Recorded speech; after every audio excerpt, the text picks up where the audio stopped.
Mallards. Welcome in, everybody, to the Rockford Rivets Baseball Network. I'm Andre Magaro. Happy you could join us here from the Duck Pond at Warner Park, one of the most packed venues in the Northwoods League. Little off day for Mallards as fans still packing in here, but two straight in Madison for Rockford, trying to get back on track, currently sitting at a record of 14-15, 3 games back of the Kalamazoo Growlers in the Great Lakes East Division. They fell yesterday to these Mallards by a final score of 13-7. Was an offensive onslaught at Rivets Stadium for Madison that jumped all over starter Kyle Seabach, had him out of the game in the 5th inning, scoring 9 runs in a rout for the Mallards on the road. Got them within a game of 500. Wisconsin Rapids has already wrapped up the first half title in the Great Lakes West, but still plenty for these Mallards to play for, trying to get settled in for a second half title run. Mallards have taken the field. We'll meet the Rockford batting lineup. 1 through 9 for head coach J.T. Scara, 252 team average for the Rivets this season. Cam McDonald, that's on the right side. He leads things off for the Rivets tonight. Then it's the left-handed hitting first baseman Ben Brantley. New arrival for the Rivets, new arrival on both of these sides from a night ago. It's Nick DeMarco, very highly touted two-way player out of Notre Dame. He joined the Fighting Irish in Omaha for the College World Series. Made his arrival today in Rockford. He'll play third base and bat from the right-hand side in the 3-hole. Matthew Mebane, your Northwoods League RBI leader, the cleanup man, DHs today for Rockford after 3 errors at third base a day ago. Then it's the left-handed hitting second baseman Dylan Robertson. Right-handed hitting catcher Brendan Bannon hits 6th. The bottom third of Brody Harding and Colton Klein, both from the left side. And then right-handed hitting Johannes Hawkinson rounds things out at 9th. So it's McDonald, Brantley, DeMarco, Mebane, Robertson, Bannon, Harding, Klein, Hawkinson, your batting lineup for the Rockford Rivets, looking to move back to 500 on the season. On the mound tonight for the Mallards, it's Cade Lancourt, right-handed arm, senior from Nakusa, Wisconsin. He plays his college ball at UW Whitewater, stands at 6'6", 240 pounds, making start number 5 of the season in the Northwoods League. He's 1-1. With a 3.86 ERA so far this season. Hasn't gone particularly deep into games, just 16 1/3 over those first 4 starts. He's allowed 9 runs, 7 of which are earned on 14 hits, walking 6 and striking out 13. His last action came Wednesday in Wausau, where he only lasted an inning, giving up 3 earned runs on 4 hits to the Woodchucks. Broke a streak of 10 innings pitched without allowing an earned run. He was ambushed early on in his last start just under a week ago. He'll look to rebound tonight. Features the full arsenal. Fastball a little over half the time. Sits low 90s. His first pitch is a fastball high to McDonald to get us started at 6:36 local time. Here's McDonald, 246 hitter on the season, 1 home run, 12 RBIs. This is 15th game of the season in the Northwoods League. Lancourt north of the letters once again, 2-0. Super utility man out of the University of Illinois, primarily a corner outfielder and right tonight. Has hits in 4 straight starts. Went off last night's game with a triple in the bottom of the first inning. McDonald swinging a miss a little late at the fastball on that occasion. Count goes to 2-1. It's Cam's 3rd ever game in the leadoff spot. Talking to him about that today. Had never batted leadoff prior to his stint here with the Rivets. Of course, Coach J.T. Scara scrambling up the batting order a little bit as of late. Lancourt gets another swing and miss at the fastball, and the count goes to 2 balls and 2 strikes. Cam's leadoff triple in the first of last night's game came after Madison dropped a 4 spot on Kyle Seabach in the top half of the first. Rockford looking for similar offensive success early in this one. The 2-2. McDonald taps one foul, third base side. It'll ricochet off the netting and head back to the back where one of the bat boys can retrieve it. Still 2-2. Not a ton of foul territory. It's a very compact field here at Warner Park at the Duck Pond. All brick backstop as well. And the brick wall juts out all the way towards the outfield wall where it's padded in dark green. 2-2 to McDonald. Swung on, fouled off the mitt of the catcher Josh Karen. So we'll do it again at 2-2. Green padded wall, very shallow dimensions here as well. It's 307 down the left field line. A little further than that at 308 down the right field line. It's only 380 to dead center, about 360 either side of the gap. Next 2-2, McDonald fights it off again, this time fouling it off to the first base side. First batter for the Rivets will see 8 pitches as McDonald has continued to fight with 2 strikes. Your defense for the Madison Mallards have the newcomer Moreno over at third base, Nick Gonzalez and JT Marbury up the middle to turn 2. Christian Rivera over at first base, who are Karen behind the dish. 2-2 pitches swung on and missed First sign of off speed from Lancour gets McDonald swinging for the first strikeout of the ballgame. Outfield left to right for the host Mallards. Peyton Smith in left, Marcus Brodil in center, Scott Shaw in right.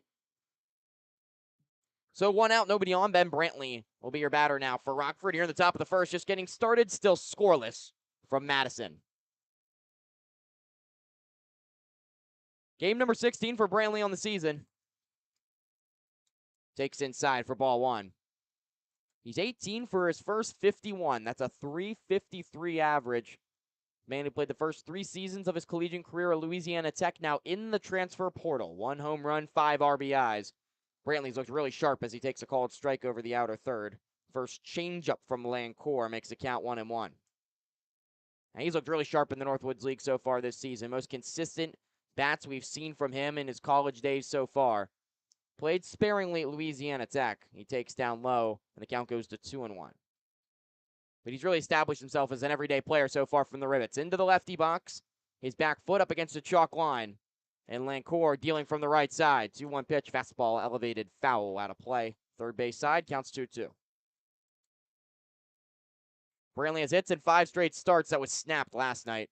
Went 0 for 4, but had 2 very hard-hit baseballs lined out to the first baseman Rivera, who's playing back. Here's the 2-2 pitch. Breaking ball dropped in just off the plate, really close. Got a couple oohs and ahs from the crowd here at Warner Park, but the count goes full to Brantley. 13 walks, 12 strikeouts so far on the season. Lancour looking for his second K to start the game. 3-2 pitch, check swing, he did not go. It's ball 4 to Brantley. And his plus 500 on base percentage continues to stick out. First walk for Lancour, first base runner for the Rivets here in the first. Brantley's now reached in every start this season. Had 2 walks last night in his 3rd free pass of the series already. He stands on first base as Nick DeMarco settles into the right-handed batter's box for his first at-bat of the summer with the Rivets. Third baseman Moreno's even with the bag off the line at third. Begins creeping in as the first pitch is fired in. A fastball high, 1-0 to DeMarco. Nick just coming out of his freshman season with the Notre Dame Fighting Irish, who were Omaha bound in the College World Series. Served as a backup infielder primarily for the Irish, but he is a two-way player. Next pitch, line shot up the middle. It's through for a base hit. Brantley will jog up to second. Nick DeMarco wastes no time getting his first Northwoods League hit. 2 have reached for the Rivets here with 1 out in the first. And that was a line drive straight up the middle. Lancour had to duck down to prevent being hit from that baseball as it squeaked past Mabry over at second base, who was playing pinched up the middle, but that ball had eyes for center field off the bat. DeMarco is going to be a very professional hitter in the middle of this Rockford lineup.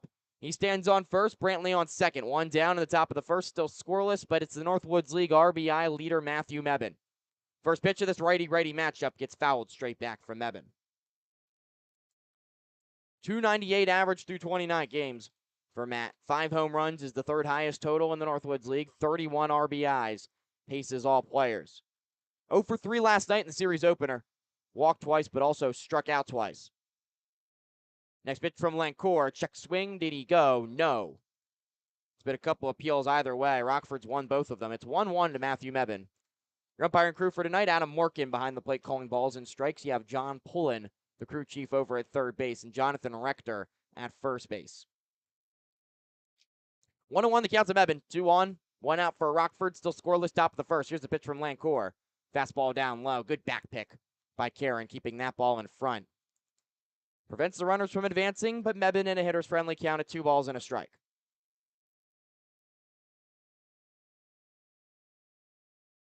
Five RBIs in the last 5 games for Mebane.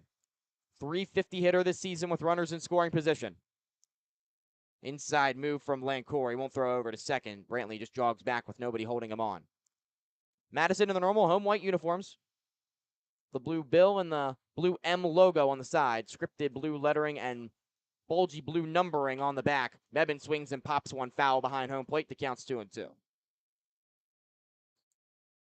Rockford in the normal road graphite uniforms with the black pinstripes. Blocked gold letters and numbering on those uniforms, outlined in black. Or the black helmet with the alternate screw logo head on top as well. 2 balls, 2 strikes, 1 out to Mebane. 2 on, scoreless in the top of the first. 2-2's a called, strike 3. Lancourt painted the outside corner with a fastball. It froze Mebane, his 34th strikeout of the season. That's the most in the Northwoods League. It's the second of the inning for Lancourt, and there's 2 down in the first. Really big strikeout for the righty on the mound as he retires Mebane. He's 1 out away from getting out of this early jam. Dylan Robertson, the hitter that stands in his way. Left-handed hitting second baseman, 300 even average on the season through 23 games. Takes a first pitch fastball on the inner third. 0-1 the count. 3 doubles, 6 RBIs for Robertson. He's riding a 6-game hitting streak currently where he's 7 for his last 21, 3 batted in. 0-1. Breaking ball. Robertson nearly came out of his crouch in the lefty box. Slid his back foot forward as he takes it awkwardly for ball 1. It's the longest streak of the season for the Missouri State-bound infielder. Had a 5-game hitting streak that came to a close last week. 1-1's a fastball high, 2 balls and 1 strike.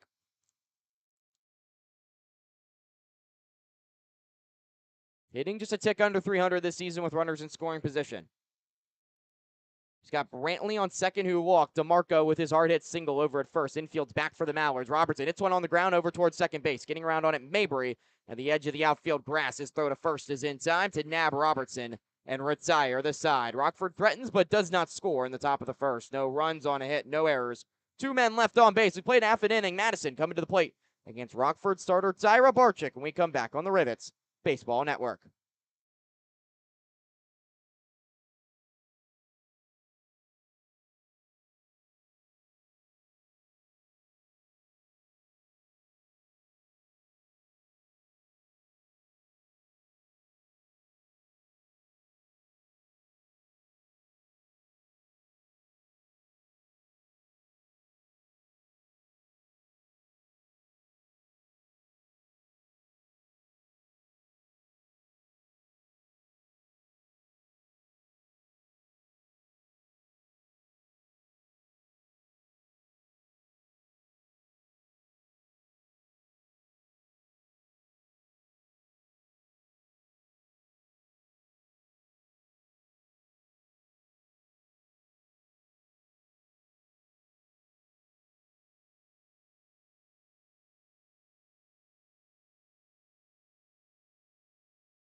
Scoreless through half an inning at the Duck Pond. Rivets strand 2 in the top of the first, and Madison coming to the plate against Rockford starter Tyra Barczyk. We'll look at the Mallards lineup 1 through 9, led by their head coach, the 9-year veteran Donnie Scott. A 247 team batting average for the Mallards. Quickly calming up the league rankings. They increased their average by 5 points after their offensive onslaught. 16 hits last night. Nick Gonzalez on the right side leads things off. Then it's the lefty, Marcus Brodil. Josh Caron, normal suspect in the 3-hole from the right side. Cleanup hitter is Scott Shaw, the lefty. Christian Rivera, Peyton Smith, and then Elias Stevens. 3 straight righties, followed by Estevan Moreno and JT Mabry. The bottom 2, all from the right-hand side. Just 2 lefties in the Madison lineup. Nick Gonzalez set to step into the righty box against Rockford starter Tyra Barczyk. Illinois right-handers 3-1 so far this season, a 1.50 ERA. He floats in the slider for strike 1 at the knees to Gonzalez. 25 innings under the belt of Barczyk so far. That time the sliders off the plate, 1-1 the count. He's given up 6 earned runs in those 25 innings on 21 hits, 3 walks, 20 strikeouts. He's been in the zone early and often to hitters. 1-1 to Gonzalez. Fastball catches the outside edge for strike 2. Really good frame from Brandon Bannon doing the catching tonight behind the dish for Rockford.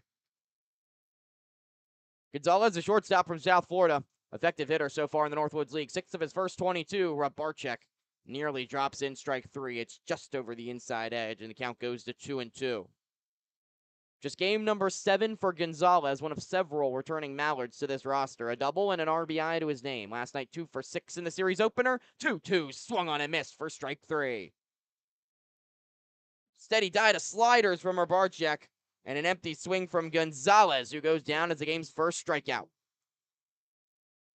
1 down, nobody on here in the bottom of the first to bring up Marcus Brodil. Let's take a look at the defense behind Tyra Barczyk. Nick DeMarco, the newcomer from Notre Dame, over at third base. Brody Harding, his Illinois teammate, out at shortstop. Dylan Robertson at second base. Ben Brantley rounds out the infield at first. First pitch swinging is Brodil. It's a line drive up the middle into center field for a base hit.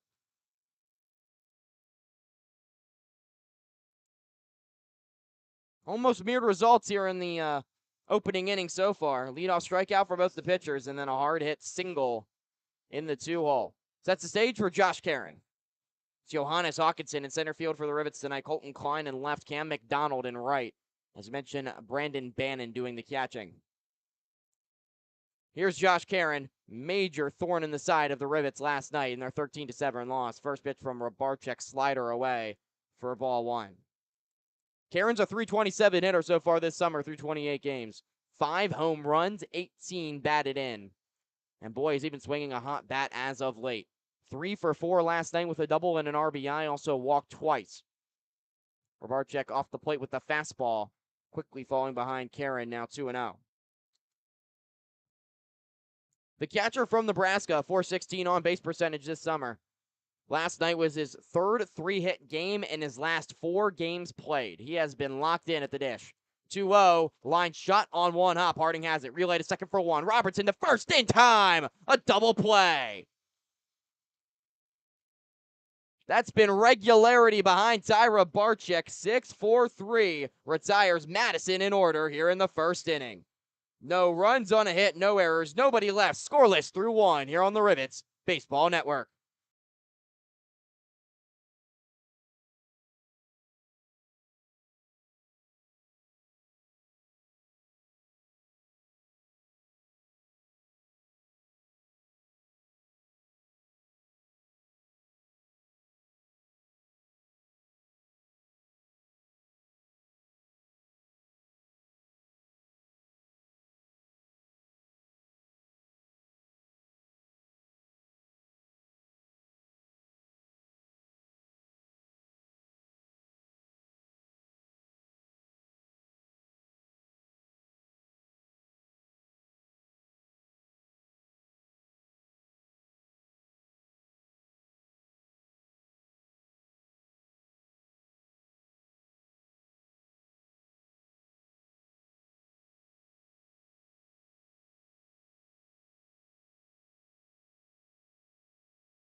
Scoreless through an inning at the Duck Pond. Both starters have been helped out by some good defense so far and a lot of strikeouts as well. Cade Lancourt struck out 2 Rivets, working around a couple of base runners in the top of the first inning. Set to face Bannon, Harding, and Klein. 6, 7, 8 in the Rockford order here at the Duck Pond. Crucial game for the Rivets. 3 games back in the Great Lakes East. First pitch to Brandon Bannon. A fastball splits the plate for strike 1. Bannon so far this season, he's 10 for his first 38 through his first 12 games. A .263 average with a double and 3 RBIs. Lancourt, the hard-throwing righty out of UW Whitewater, snaps a rare breaking ball upstairs. 1-1 the count. Mentioned Lancour, 4-pitch mix out of his arsenal. Fastball sits low 90s. Has a curveball that he's been working on ideally with movement as Bannon skies a fastball foul on the third base side. It'll reach the seats after getting a look there from Moreno. So 1-2 is the count to Bannon.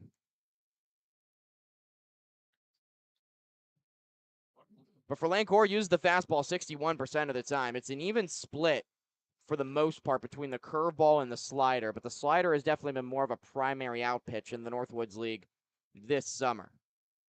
His off speed doesn't get crazy chases. Only 20% on the curveball, 12% on the slider.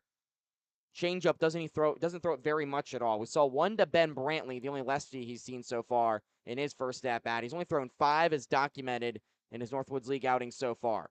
1-2, check swing. This time, Bannon went around for strike 3. Third strikeout already for Cade Lancour. One down in the top of the second.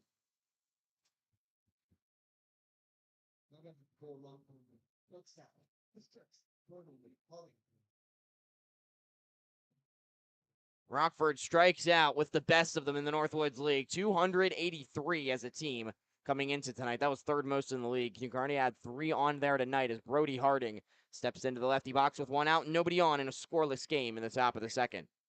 Harding takes high for ball 1. 323 average through 18 games and still in search of his first extra base hit, but he has 13 RBIs. That's third most on the Rivets. Takes low and inside on another fastball. 2-0's the count. Middle infielder from the University of Illinois. Been spectacular on both sides of his game for the Rivets so far this season. 2 for 5 last night with a run batted in. His 5th multi-hit game of the season already. This time, Lancour comes back with a 2-0 and finds the inside edge with a heater. 2 balls, 1 strike, your count to Harding. Slightly open stance with the gold and black stirrups in the lefty box. Here's a 2-1 pitch. Ground ball to second base. Getting around on the slide is Mabry from shallow right field, but the ball kicks past him. He tried to slide around on it feet first, and he couldn't corral the baseball. It sneaks into right field, and Harding's aboard first base.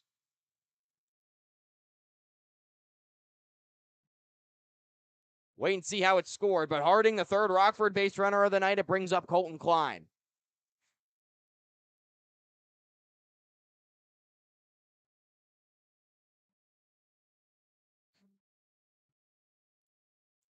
Klein bats from the left side. Back-to-back lefties in this Rockford lineup. They check on Harding. The throw did get away, but Harding got a late jump to it. Bit of an awkward play there on the pickoff attempt from Lancour as Harding dove back headfirst safely. The ball got away from the first baseman, Rivera. And as we said in the first inning, not a lot of foul territory here at Warner Park, and it's an all-brick facing until you get to the outfield wall. It kicked off the brick facing, came right back to the field of play, and by the time Harding realized the ball got away from Rivera, he couldn't take off for second base. First pitch to Klein is a fastball fouled off to the third base side. He's down to the count 0-1.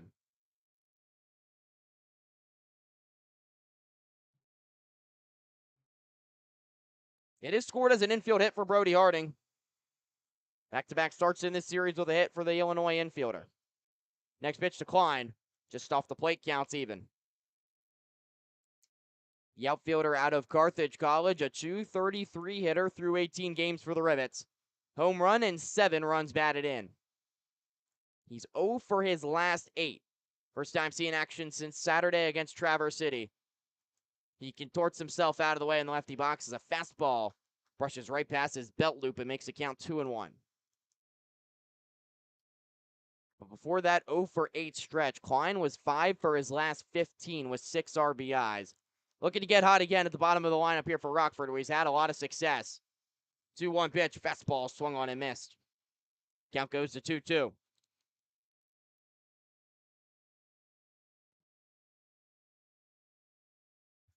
Johannes Hawkinson, the 9-hole hitter for the Rivets, waits on deck. 2-2 count with 1 out. 1 man on first. Scoreless in the top of the second. 2-2 is bounced in. That was a fastball that Lancour just didn't have the feel for. Good stop from Karen, who did struggle defensively last night behind the dish, but an important stop to keep the speedy runner Harding at bay. It's a full count to Klein. Harding does have plenty of pace on first base. 7 for 10, swiping bags this summer. Klein twirls the bat a couple of times. It comes to rest on his left shoulder. And a pick over to first before the 3-2. Harding is back safely with a head-first dive.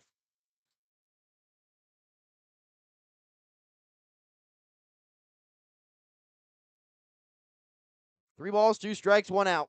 Scoreless here in the top of the second. Harding leads off first, held on by Rivera. Here's the payoff pitch. Klein, looping swing down the left field line. It'll get down in fair territory for a fair ball. Kicks past the outfielder, Smith. Harding up to second base. Klein into second. And a 1-out double has the Rivets in business. Runners on second and third here in the second. Inside out swing from Colton Klein. Bloop down the left field line. It's awkward with that waist-high brick wall down the left field line. Smith didn't quite know how to play it. He pulled up a little slow, and the ball kicked off the walling past him. It allowed an extra 90 feet for both base runners. And 2 in scoring position with 1 out for Johannes Hawkinson. 231 hitter through 22 games. 9 RBIs on the season, looking to get to double digits here. Infield does come up for the Mallards, all on the grass. First pitch to Hawkinson, a swing and a miss at a slider from Lancourt. Hawkinson has been susceptible to the strikeout, 28 of them through 22 games. Last night went 1 for 3 with a double and a couple of walks. Infield creeps up for Madison. A 1 pitch, in on the ground towards second. Down on it is Mabry. The runners stay put. He lobs it over to first to retire Hawkinson. And a big second out for the Mallards. The gamble of playing the infield up pays off.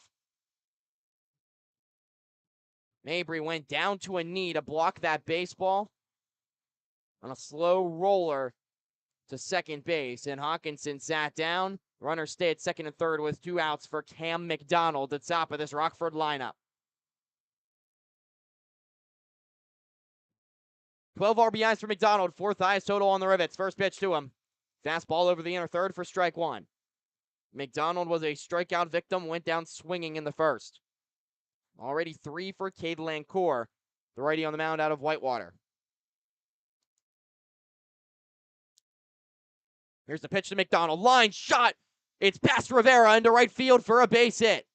1 run scores in Harding. Klein right behind him. The throw's cut off by the second baseman Mabry. A 2-out, 2-run RBI single for Cam McDonald, and the Rivets strike first. 2-0 Rockford here in the second. Cam McDonald stays red hot for the Rivets. Hits in 5 straight starts now, and RBIs in 8 of his 15 games. Laced the ball the other way. Rivera was off the bag at first, fully outstretched to his right, just eluded his grasp. And McDonald, 2 RBIs standing on first base. The Rivets strike first. First pitch is inside to Ben Brantley. Left-handed hitting first baseman walked his first time up in the first. And man, how about Cam McDonald in this leadoff spot? I've seen the best version on the U of I outfielder so far in that position. Brantley hits one on the ground towards second. Mabry spins around on it, throws from his knees. Good pick from Rivera at first. It's in time to retire Brantley in the side. But not before Rockford strikes first in this one. 2 RBI single from Cam McDonald has the Rivets on top. 2 runs on 3 hits, no errors. 1 man left on base. 2-0 Rivets through an inning and a half. You're on the Rivets Baseball Network.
Two nothing Rockford. We head to the bottom of the second here from the Duck Pond. And starter Tyra Barczyk, just 6 pitches to retire the side 1-2-3 in the bottom of the first inning. And his U of I teammate Cam McDonald with the 2-run single with 2 outs in the second to put Rockford on top. It's been all Illinois so far. Robarczyk set to face 4-5-6, and the Madison lineup starts with Scott Shaw batting from the left side. Takes off the plate for ball 1. That pitch just a little low and outside to Shaw. Playing right field tonight, left-handed hitting outfielder from Cherry Hill, New Jersey. 280 hitter, 6 doubles, 10 RBIs. Robarczyk off the plate outside with 2 in a row. Makes the count 2-0. Shaw last night 2 for 6 in the series opener. A double and a stolen base to his name. Next one swung on, popped up. Playable for the third baseman, DeMarco, who straddles into foul territory. Now back up the line behind the third base bag. Makes the catch. Drifting over to his left for out number 1. P5 for Shaw, 1 away. The bottom of the second for Madison. More early outs for Ty Robarczyk was helped out greatly by a double play ball, 6-4-3, hit into by the catcher Josh Caron to end the first inning. And Robarczyk's been no stranger to double play balls as of late as Christian Rivera, the first baseman, steps in. First pitch of this righty-on-righty matchup, hit off the inside of the bat, cue shot foul over top of the Rivets dugout on the first base side. 0-1 to Rivera. 248 hitter, 5 home runs, 15 RBIs. Watch out for the pop. It's been plentiful as of late. 2-run homer in the first inning of last night's game at Rivets Stadium. Robarczyk works quickly out of the windup, the 0-1 pitch, tight for ball 1 on a fastball. But as for Robarczyk getting those double plays, it's the 4th double play in his last 8 innings on the mound. Had 3 of them his last start where he went 7 innings strong at Kokomo Municipal against the Jackrabbits. Comes back with a curveball, snaps it over the inside edge for strike 2. He's ahead of Rivera. 7 innings, 8 hits, 3 earned runs, 1 walk, 4 strikeouts for Robarczyk in his last outing. Greatly helped out by 3 double play balls. This one's rolled over to third. More action for DeMarco off the bag. Strong throw across the diamond in time to nab Rivera. 2 down in the second. Despite not getting regular action in Notre Dame, Nick DeMarco has looked very calm and comfortable in the box and at the hot corner so far for the Rivets tonight. 2 up, 2 down in the second. Brings up Peyton Smith.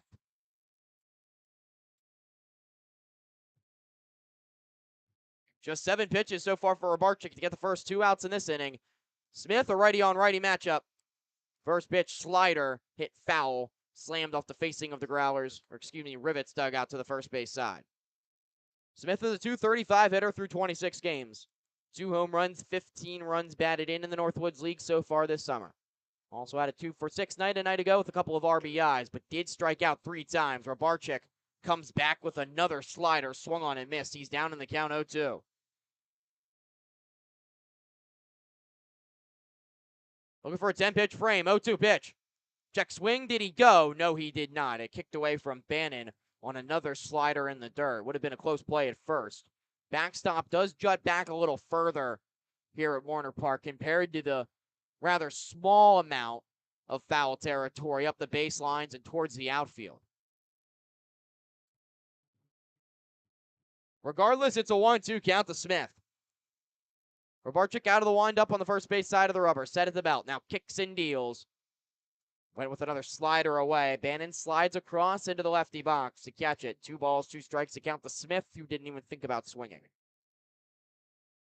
21 strikeouts through 26 games on the season for Smith.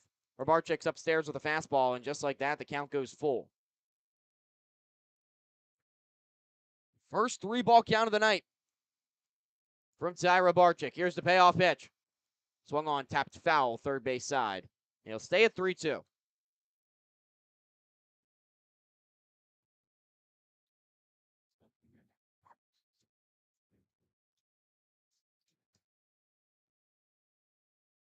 The righty from Illinois set again. 3 balls, 2 strikes to pitch. Breaking ball tapped towards second base. Dylan Robertson leaps into the air and makes the snag for out number 3. Missouri State infielder climbs the ladder on the vertical, robbing Smith of a base hit and retiring the Mallards in order in the second. No runs, no hits, no errors, nobody left. Through 2 innings, 2-0 Rivets. Here on the Rockford Rivets Baseball Network.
Top of the third from Warner Park at the Duck Pond.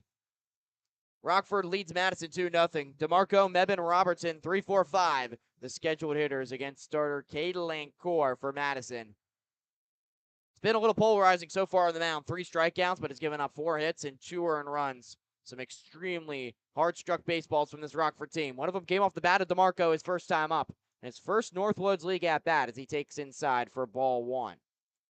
DeMarco scalded a single up the middle his first time up, back in the first. Lancourt out of the windup, first base side of the rubber. Next pitch, driven out towards center field. Brodil will head back and now circle around on the track, make the catch in front of the warning track. The 380 mark at center field. DeMarco retired for the first out of the third.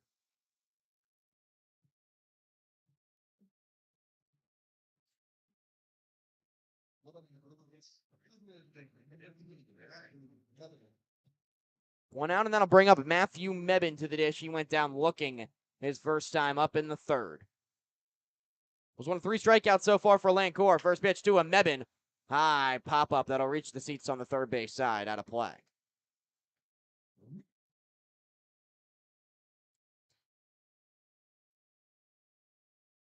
Tough night for Matthew Mebin last night as he awaits the 0-1 delivery here from Lancourt. Swing and a miss. Had a slider low in the zone. Mebin casting out in front, down to the count 0-2. 0 for 3 last night, a couple of strikeouts. Already struck out once tonight. And also the 3 errors in the field over at third base. Now has 12 on the season. As he checks his swing, another slider in the dirt. He went around. He'll be tugged out from the catcher, Karen, who blocked it in the dirt. So Mebin's second strikeout already tonight. It's the 4th for Lancourt. And there's 2 down here in the third quickly.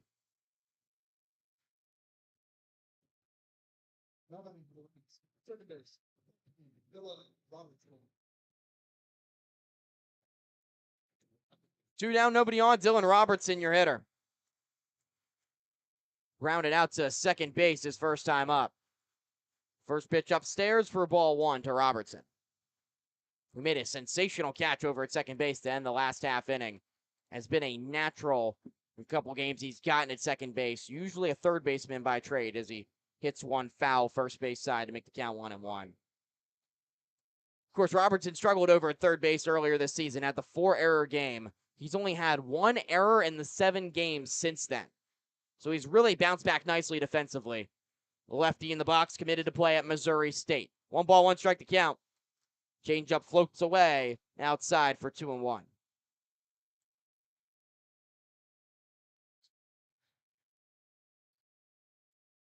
Taps his feet back and forth in the lefty box with a slightly open stance. 2-1, driven out towards right field. Going back and now coming in the right fielder, Shaw. The second baseman, Mabry, out there. He calls for it.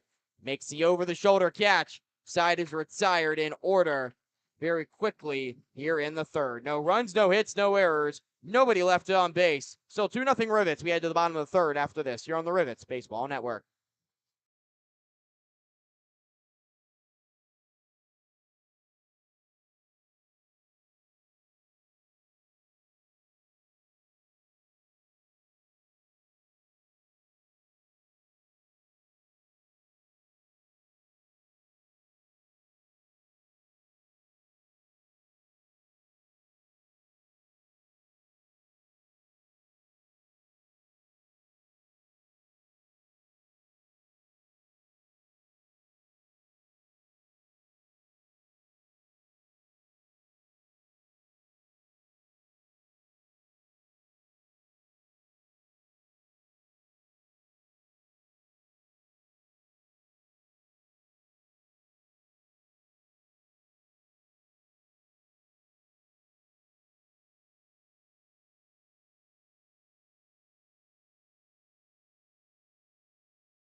Bottom of the third from the Duck Pond at Warner Park.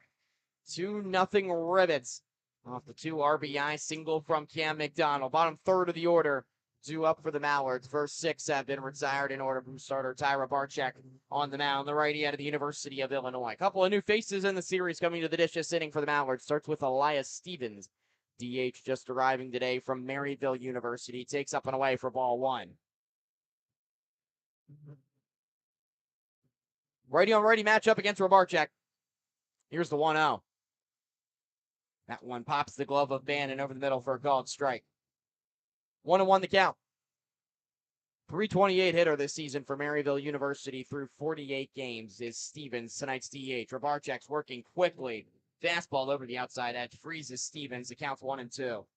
Illinois right-hander wastes no time working with a tenacious pace on the mound. Here's the 1-2 pitch. Breaking ball swung on, elevated, foul the other way. First base side off the concourse here at the Duck Pond. Stays at 1-2 to Stevens. Barczyk, a starter that looks extremely quickly and extremely efficiently. The 1-2 pitch is a breaking ball dropped in for a called strike 3.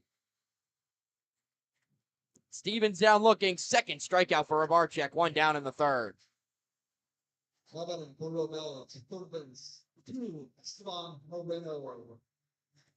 Brings up Esteban Moreno for his first at-bat of the season. Righty on righty matchup. Barczyk fires in strike 1 early on the fastball. Moreno, another new arrival for the Signs from ties to Notre Dame as he swings and misses at the inside fastball. Hanover Park native is quickly down 0-2. He's set to play there for the Irish next season. He's a high school senior as the 0-2 pitch is swung on and fouled down. Bannon can't secure it, so the count stays at 0-2. But he's a high school senior from Hanover Park. Plays in the Chicago Catholic League. Just finished up the season for Montini Catholic High School, where he secured a Catholic League title. As he takes inside, the count goes to 1-2. And Barczyk working with a very fast pace on the hill right now. He's already set to go on the first base side of the rubber. Out of the wind-up the pitch, breaking ball tapped down the third base line. Just hooks foul in the nick of time. As DeMarco was playing off the line over at third. His soon-to-be potential college teammate for the Fighting Irish. Might be good, too, that Barczyk's working at this pace. They talk about trying to get this game done as quickly as possible with potential weather on the way as the 1-2 is skied on the right side. Second baseman Robertson going back. Right fielder McDonald coming in. He dives, and he made the catch. Well, with the sun setting here at Warner Park, that ball looked like it was lost between Brantley and McDonald, who are in the sun on the right side. Then McDonald, the right fielder, is in the shadows being casted over him by the duck blind where the ball was located. Both infielders gave way. McDonald came dashing in, dove head first, and made the catch. Moreno almost found a seeing eye single, and he reaches, or rather is retired for the out as Mabry, the 9-hole man, is hit by the first pitch he sees, so he will reach with 2 down in the frame. Weird sequence. 2-out base runner for the Mallards as they turn the lineup over to Nick Gonzalez.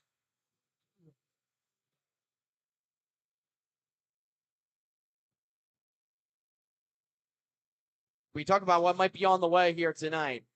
Pretty good temperatures, about 80 degrees, but there is a chance for thunderstorms around the 9 o'clock hour. So teams trying to get this game in quickly, or at least as much as possible. Barczyk, the right pitcher to have on the hill when you look him at efficiency. Nick Gonzalez, bouncing ball to shortstop. Harding behind the second base bag. Fields throws across in time to retire Gonzalez for the second time tonight.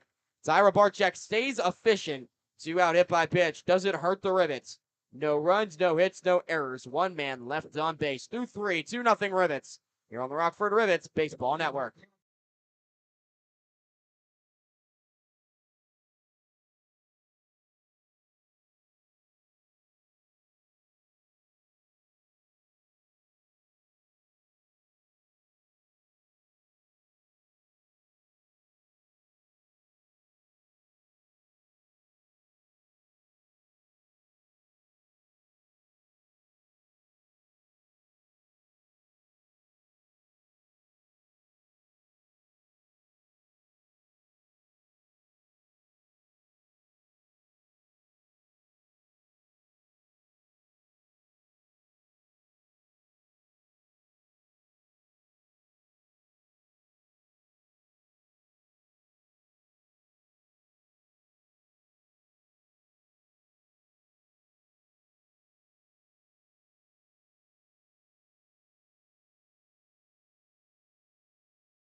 Top of the fourth inning, cruising along on merry way here at the Duck Pond. Rivets lead the Mallards 2-0.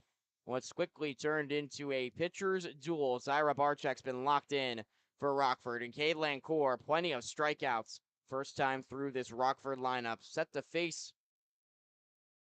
middle third as he finds the first pitch up high. To Brandon Bannon. 6-7-8 due up for Rockford in this frame. The first pitch is out of the zone for ball one. Bannon's 0 for 1 today, one of 4 strikeout victims of Lancour as he works out of the windup.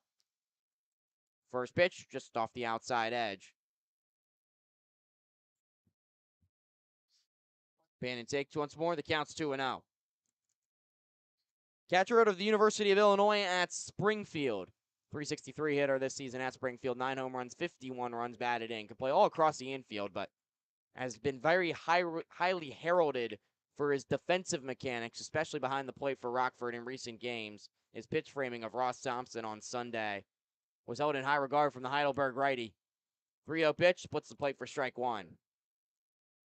But Bannon's pitch framing, a very valuable asset to his day on Sunday. He went 0 for 4 at the dish, and he's 0 for his last 15 at the plate offensively, but still putting in work defensively to help out this Rockford staff. Pitches swung on, fouled off his leg, and it counts 3-2.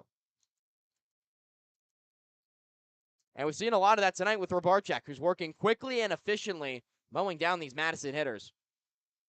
Bannon's defensively has remained stout for this Rockford team. He's trying to get the bat going here to become a leadoff runner in the fourth. Rivets looking for some insurance, up 2-0. Here's the pitch. Breaking balls, a called strike three. Bannon knew it right away. Beautiful breaking pitch dropped in from Lancour, who now has 5 strikeouts through 3 1/3. Second time he's gotten Bannon tonight. One down, nobody on. Top of the fourth, 2-0 Rivets. Brody Harding will be your scheduled batter. Harding singled and scored the first Rockford run, and infield single to second back in the second inning. First pitch is swung on and fouled into the mitt of Karen, and the count goes to 0-1. Third baseman Moreno is up on the edge of the cutout at third. Rest of the infield back for the Mallards. Harding doesn't show bunt. He takes inside just over top his shoe tops in the lefty box as the count evens up at 1-1. Harding in search of his 6th multi-hit game of the season. 1-1 pitch is swung on and driven deep to right field. Back at the wall. It is gone. Watch out, duck blind. Brody Harding's first home run of the season. A deep drive down the right field line, and Rockford leads 3-0 here in the top of the fourth. A no-doubt line shot off the bat of the infielder from Illinois, who's been searching for that extra base pop. No extra base hits in 18 games. Well, he just found it. Greeted Lancour with a fastball ambush, 3-0 Rivets.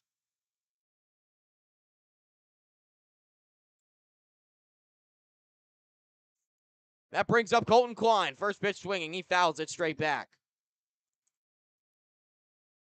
Feels really good to see that type of swing from Brody Harding. You've seen him putting in the work in batting practice each and every day. He's been trying to figure out the inconsistencies pull side on his swing. Was rolling over a lot on balls when he first got here, hitting a lot of grounders to the right side. And he's been trying to correct his lower half specifically as Klein takes in the dirt for ball one and trying to make that adjustment. Well, he finally made that adjustment, elevating that ball well to the short porch and right. Klein swings and fouls the ball back. It's 1-2. The wind does blow in from left field here in Madison, but with that big duck blind, that 4-story seating area that's usually full, and it is packed full tonight of fans here in Madison, it knocks down any potential wind. It makes it play more true down the right field line where it's very shallow, just over 300 feet. Klein takes tight, and the count's 2-2.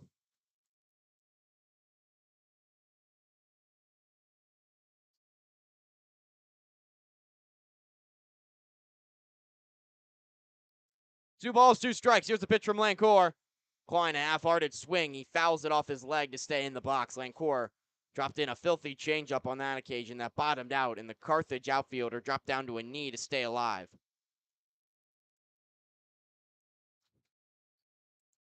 Big bounce back for this Rivets offense. They've had plenty of strikeouts tonight. They've gone down 5 times, but the bats have been there when they've needed them, and it's been the 2 Illinois products. 2 balls, 2 strikes. Here's the pitch. Klein swings and fouls another ball off to the third base side. It's been all about Illinois tonight as the Rivets invading the state of Wisconsin. McDonald, the 2 RBI single, Harding the solo homer, and Tyra Barczyk dominating on the mound. Here's the 2-2 pitch. Down low, count goes full to Klein. Lancour's already been up there in pitch count coming into this inning. Has been worked very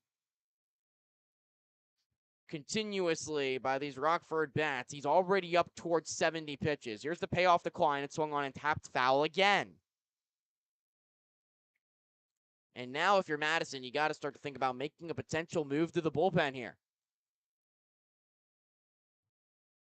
Lancour doesn't have long for this game if he continues to ride up his pitch count to this extent. And Colton Klein has done exactly what he's needed to do in the bottom of this Rockford lineup. Continue to see pitches, continue to be a pesky adversary. 3-2 pitch. This time it's tapped in the field of play. High hop from Mabry, the second baseman, who throws the first in time. Klein retired, 2 down in the 4th. Nobody on for the 9-hitter, Johannes Hawkinson. Lancour's longest start of the season so far in the Northwoods League was 89 pitches. It was all the way back in his first start of the season on June 3rd against Fond du Lac. Went 5 1/3, allowed 4 earned runs on 5 hits that day. But has not pitched with that much efficiency in his last few starts. Here's the first pitch to Johannes Hawkinson. Breaking ball low and away. Easy take for ball 1. Hawkinson, with the infield drawn in, grounded out to the second baseman, Mabry. His first time was 2 in scoring position back in the 2nd. 1-0 the count. Lancour's working quickly off the first base side of the rubber. High leg kick in the delivery. Fastball, swing and a miss. Count goes to 1-1. Of course, Lancour has yet to go beyond 5 1/3 in a start this season. His pitch count has not been friendly to him. Obviously, only the 1 inning against Wausau Woodchucks his last time out. But he's been sitting around that 70-80 pitch mark through 5 innings in just about every start he's made this season. 2 balls, 1 strike here to Hawkinson. The pitch. Swung on, fouled, straight back. It's 2-2. Hawkinson was straight on the letter high fastball on that occasion. 2 balls, 2 strikes, 2 outs. 3-0 Rivets here in the top of the 4th. Hawkinson rests the bat on his right shoulder. Hands clasped close to his gray jersey. Here's the 2-2 pitch. Check swing. He went around, but the ball barrels away from Karen. His throw to first is in time to complete the strikeout and retire the side.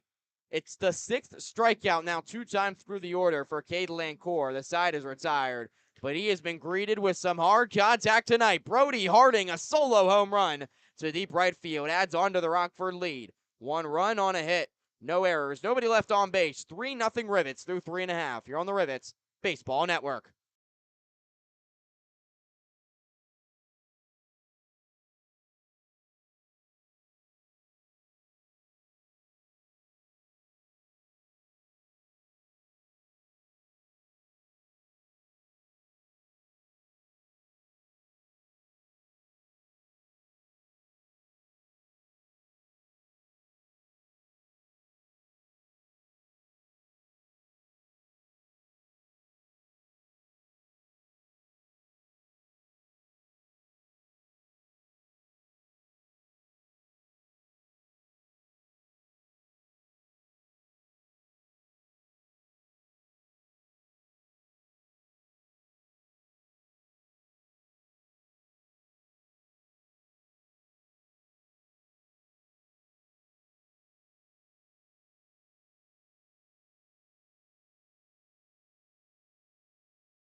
Two, three, four, due up for the Mallards here in the bottom of the 4th inning. Starter Tyra Barczyk's been cruising on the mound for the Rockford Rivets, who lead 3-0 here in Madison. Just 1 hit given up by Rabarczyk through 3 innings of work.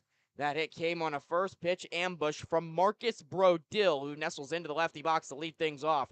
Another first pitch swing, and it's a fastball fouled off to the third base side. 0-1 the count to Brodil. Robarchek's been incredibly efficient so far for Rockford. The U of I right-hander has only thrown now 37 pitches, pitching to his first batter here in the fourth inning. Next pitch to Brodil is grounded foul just along the first base line. Counts 0-2. Meanwhile, on the other side, you have Caitlin Core, who's north of 80 pitches through 4 innings, and some action starting to stir in that Mallards bullpen. We'll see if he comes back out for the 5th. Meanwhile, you've got Brodil in the 2-hole tonight in the box. He's riding a bit of a hot streak after a cold spell coming into the series. 0-2 pitch is lined towards left field. Klein started in, now comes back, and the left fielder into the alleyway to make the catch for out number 1. More hard contact from Brodil, who snapped a 1-for-23 stretch last night. Since then is now 3-for-7 with a very loud out number 1 here in the 4th. Brings up one of the hottest bats in the Northwoods League. 3-hole hitter for Madison, catcher Josh Karen. Into a 6-4-3 double play his first time up. He's 0-for-1 tonight. First pitch from Robarchek is tight to the hands for ball 1 on the off speed. Know all about the pop from Karen. 327, 5 home runs on the season. Robarchek drops in a slider over the outer third to even the count. 3 3-hit games in his last 4 for the catcher out of Nebraska. In this all Big Ten matchup, the Illinois right-hander misses inside with a slider. Counts 2-1.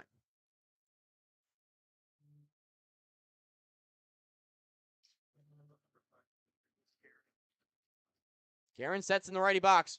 Wiggles his hands off his left shoulder. Robarchek. 3-1 pitch is popped up.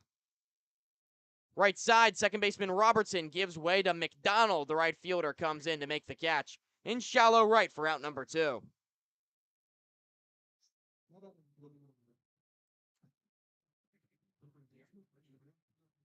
More quick outs for Robarchek. Just 7 pitches to sit down the first 2 in the frame.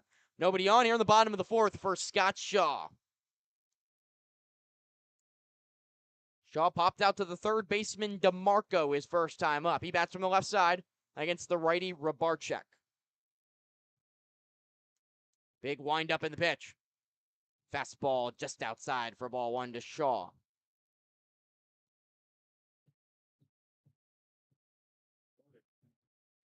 Slightly open stance from the lefty batter's box. Next pitch is lined back up the middle. It'll get through in center field for a base hit. Second hit tonight for the Mallards as Shaw's aboard with 2 outs in the 4th. Nothing hurt, still 3-0 Rivets. Brings up the 5-hole man in the Mallards order, Christian Rivera. Rivera, a very potent right-handed bat. 5 home runs in the season through 25 games. He's 0-for-1 tonight, bouncing out to the third baseman his first time up. First pitch from Robarchek. Big swing and a miss at a curveball. 0-1 to Rivera.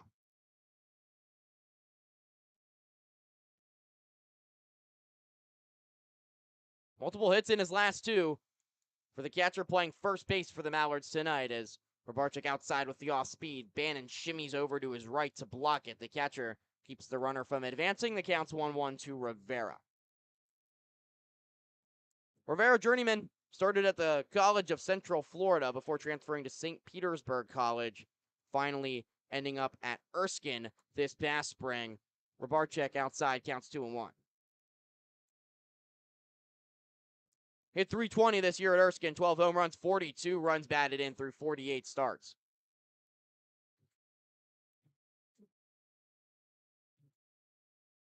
Robarchek looking for a fresh baseball. He'll get one from the home plate umpire Adam Morkin before settling back onto the bump.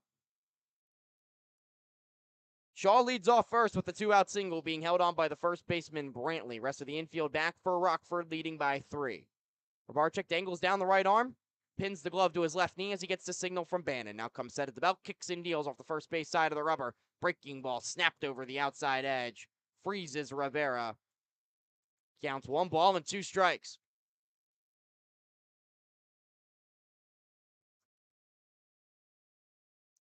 Rivera looking to stay hot against the Great Lakes East. He's 9-for-20 this season against Great Lakes East opposition. 1-2 pitch is a fastball fouled straight back.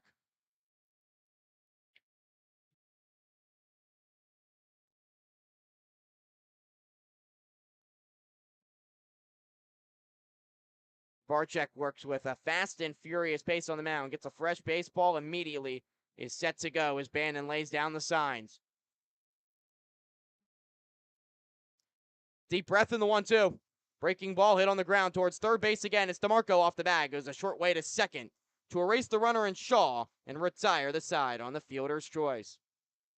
Another clean bill of health for Zyra Barczyk. No hits in the inning for the Mallards. One hit, rather, in Shaw, but he's canceled out at second base. Side is retired. 3-0 Rivets through 4 here on the Rivets Baseball Network.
Cade Lancourt remains on the mound for the Mallards as we head to the top of the 5th inning. It's 3-0 Rockford, and Lancourt, the righty from the University of Wisconsin-Whitewater, will face the Rivets order third time through. It's 1-2-3 set to bat in the Rockford lineup. Starts with the leadoff man, Cam McDonald.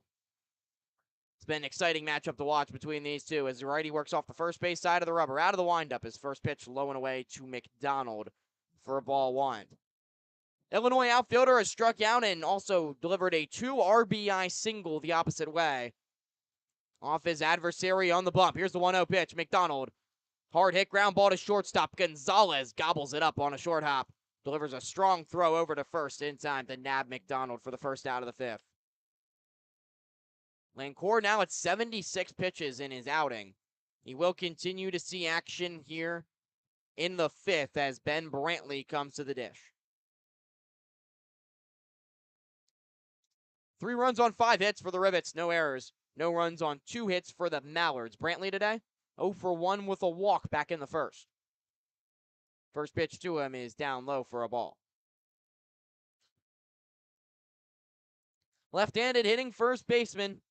Played his first 3 years collegiately at Louisiana Tech and is in the transfer portal currently as he swings and elevates a ball third base side. Chasing after it, the third baseman Moreno into vast foul territory at Warner Park towards the Mallards bullpen. He runs out of room.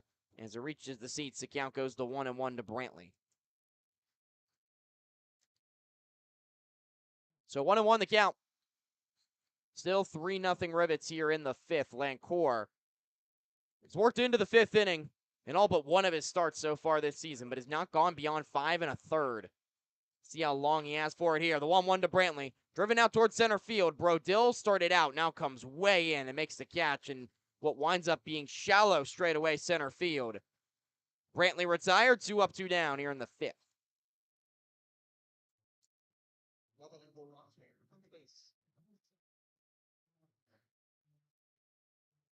Base is clear with 2 outs for Nick DeMarco. Infielder out of Notre Dame's 1 for 2 in his Northwoods League debut. Delivered a single up the middle and then flew out to center field. First pitch, fastball hunting, a swing and a miss at a letter high heater. The count's 0-1 to DeMarco.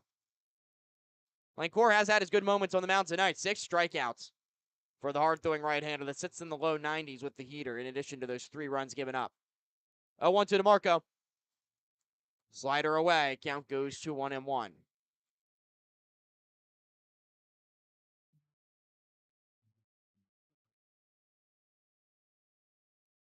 Here's the 1-1 pitch. Slow pause out of the windup for Lancourt. His fastball is over the outside edge. Count goes to 1-2. Sub-3 ERA this season in Whitewater for Lancourt.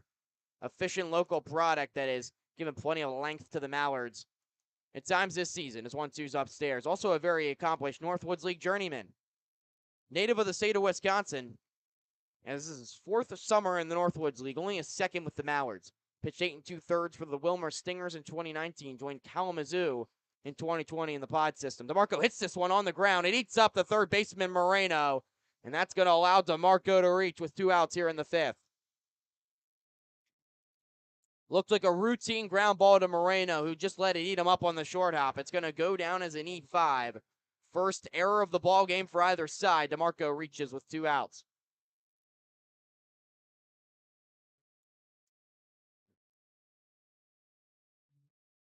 Could have been a clean inning for Lancourt, who's been struggling pitch count-wise and just efficiency-wise. The inexperienced Moreno, who's making his first start at the collegiate level tonight.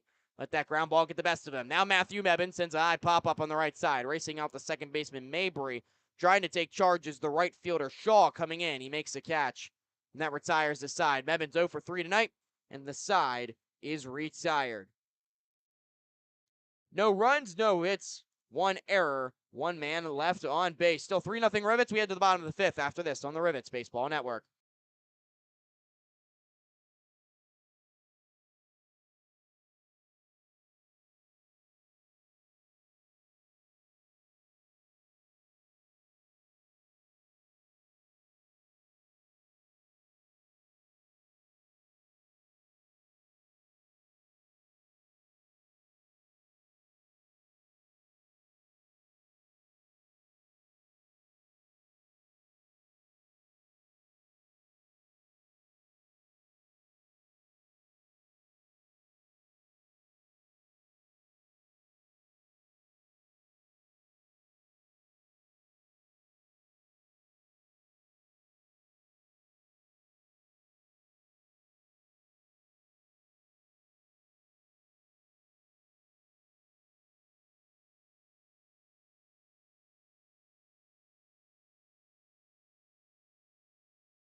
Bottom of the 5th inning from the Duck Pond. 3-0 Rivets lead the Mallards. Smith, Stevens, Moreno. 6, 7, 8 in the Madison lineup against Ira Barczyk, who has been mowing down Mallards' bats so far tonight. First pitch, a called strike over the inner third. The slider to Peyton Smith, who's 0 for 1 today. Lined out to the second baseman Robertson his last time up. Right-handed hitting outfielder out of Georgia Gwinnett College. Takes over the outside edge, a curveball. And that time from Rabarczyk gets strike 2. That was just pitch number 46 here in the 5th inning from the Illinois right-hander. He's carved up a masterful game so far. Here's the 0-2 pitch. Breaking ball swung on, tapped foul, third base side. Meanwhile, on the other end, you have Cade Lancourt, starter for the Mallards, that has already thrown 84 pitches through 5 innings. So his day quickly could potentially be coming to a close. Meanwhile, you've got Rabarczyk, who's shown no signs of wearing down. 0-2 on the way. Breaking ball away. Bannon slides down to his right to keep that ball reaching across his body. 1-2 the count to Smith, who wasn't biting with the swing. Rabarczyk just 2 strikeouts so far tonight. Here's the 1-2 pitch. Swung on, tapped foul again. Tried to jam him inside with the fastball. Count stays at 1-2.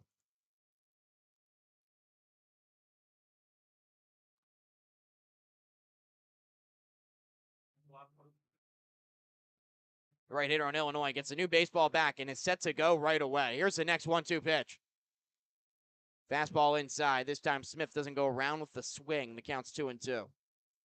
Rabarczyk doesn't waste any time getting himself sorted on the mound. As soon as he gets his signals from Bannon, he's set to go on the first base side of the rubber. Out of the windup, the 2-2. Breaking ball swung on, bounced off the glove of Rabarczyk. Behind the second base bag, Robertson fields on the backhand and throws across in time. Tyra Barczyk got a piece of that one with his glove on the bouncing ball up the middle. That might have done enough to keep it out of the outfield as Robertson ranged over from second base. 4-3 put out, one down in the fifth.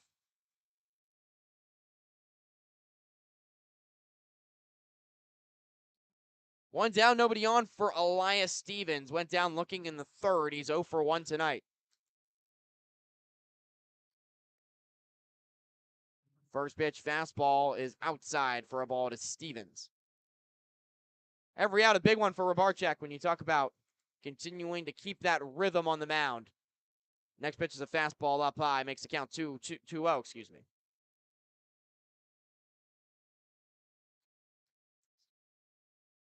Two balls and no strikes to Stevens, just arrived today out of Maryville University. Barczyk finds the top of the zone with the slider, and the count goes to 2-1. 328 this hitter this season in Maryville. 14 home runs, 55 runs batted in. The next pitch is tapped foul. The count's 2 balls and 2 strikes. So an astronomical jump in his offensive game this season. Something he's shown throughout his college ranks so far for the Baldwin, Missouri native. He hit 272 as a sophomore and just 138 as a freshman. Check swing, did he go? No, says first base umpire Jonathan Rector. The count's full. It's just the second 3-ball count for Rybarczyk tonight. He'll look to deliver a payoff, yet to walk any Mallard batters. Here's a 3-2 pitch. Fastball swung on, fouled off the mask of Bannon. We'll do it again at 3 balls and 2 strikes.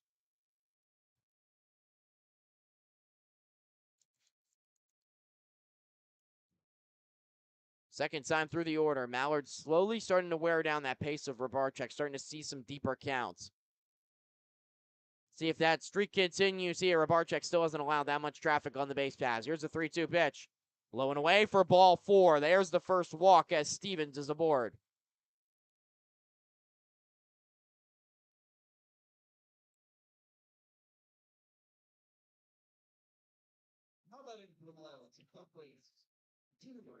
One out base runner for the Mallards. Brings up Estevan Moreno as Rybarczyk will look to match his efficiency against the bottom half of the order here. Again, just Moreno's second at-bat in the Northwoods League, the high school senior from Hanover Park. Popped out to the right fielder his first time up. This one's driven the other way. McDonald racing over towards foul territory. Extends his arm fully. We'll signal that that was a foul ball. We're blind towards that portion of right field here from our perch up in the press box. We'll get another look at it here.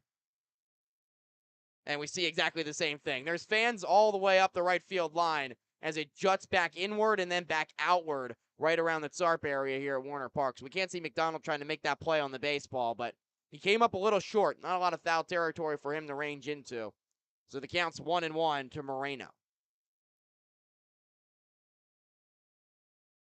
1 ball, 1 strike to pitch. Jam shot over shortstop, diving stop Hardy, throws to first base in time, a double play. A little help from his college teammate. Brody Harding leaps into the air, makes the snag, throws it over to first to double off Stevens, and the side is retired in order again for Tyra Barczyk. No runs, no hits, no errors, nobody left on base. Still 3-0 Rivets through 5. You're on the Rivets Baseball Network.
Mallards are into their bullpen here in the 6th inning from the duck pond.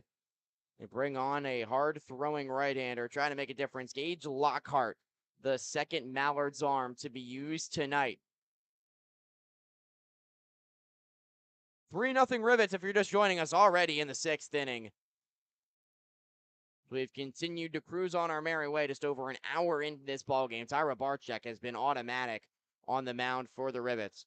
Lockhart this season, 4.63 ERA through 11 2/3, has been an efficient arm on the bump for Madison. Fastball, slider, changeup, curveball is Arsenal. 65% heater, slider 23% of the time, changeup 11% of the time. Does have a curveball, but doesn't use it particularly often. 50% chase rate on the slider, 43% on the changeup. So has good movement on the off speed. We'll see how he attacks the Rivets here. Robertson, Bannon, Harding, your scheduled hitters, 5, 6, 7 in the Rivets lineup.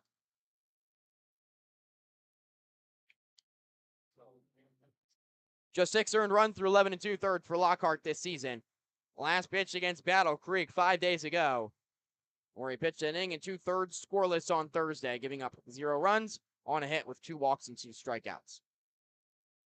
Plays his college ball in the Ivy League at Brown University and has carried over that efficiency to the Northwoods League so far this season.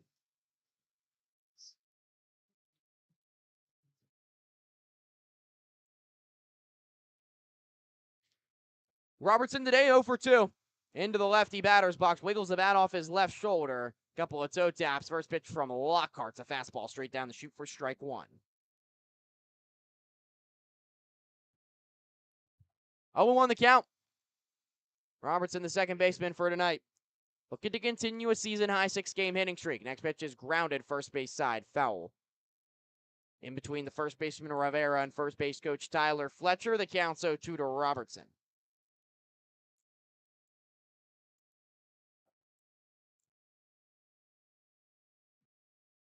Lane Core goes 5 innings, allows 3 runs on 5 hits. Robertson a swing and a miss. He's down on strikes as the slider gets the best of him there. 7 strikeout for Rockford batters tonight. 6 strikeouts for Lane Core in his outing, but did give up the 3 runs.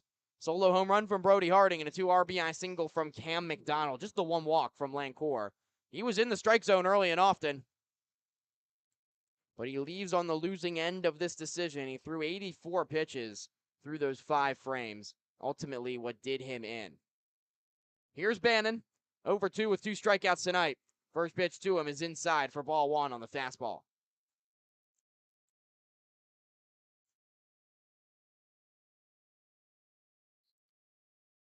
Bannon is 0 for his last 16. Last hit came all the way back on June 18th. He swings and grounds one foul behind home plate. He's down rather even in the count at 1-1.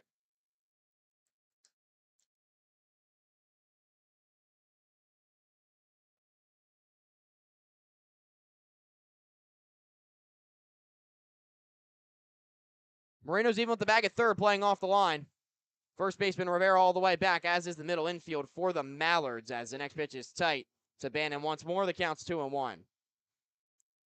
We're seeing a lot of arm side run on this fastball so far from Lockhart. It's kept it inside on righty bats. See if Bannon can stay disciplined at the dish. 2-1 pitch. Fastball way inside again. Bannon has to limbo duck himself out of the way. So he's now up in the count. 3 balls and a strike.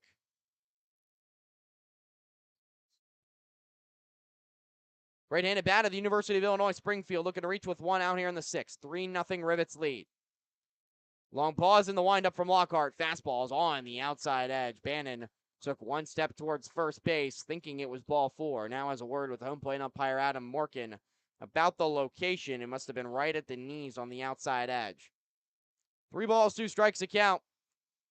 Lockhart straight away on the rubber. Out of the windup, the pitch. Swing and a miss. Bannon thought he had ball 4. He's frustrated walking back to the Rivets dugout. That's his 3rd strikeout of the evening. Back-to-back Ks for Lockhart. 2 down here in the 6th.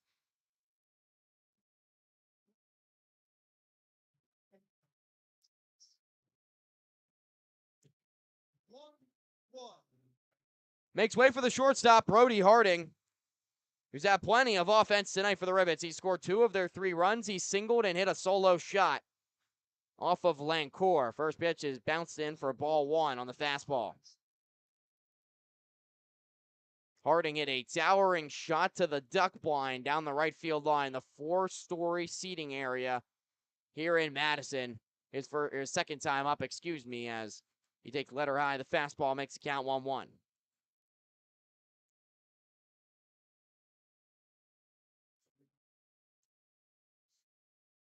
Lockhart looking for a 1-2-3 frame. Slow windup in the pitch. Harding line shut down the first base line. It's out of the grasp of Rivera, and it's foul.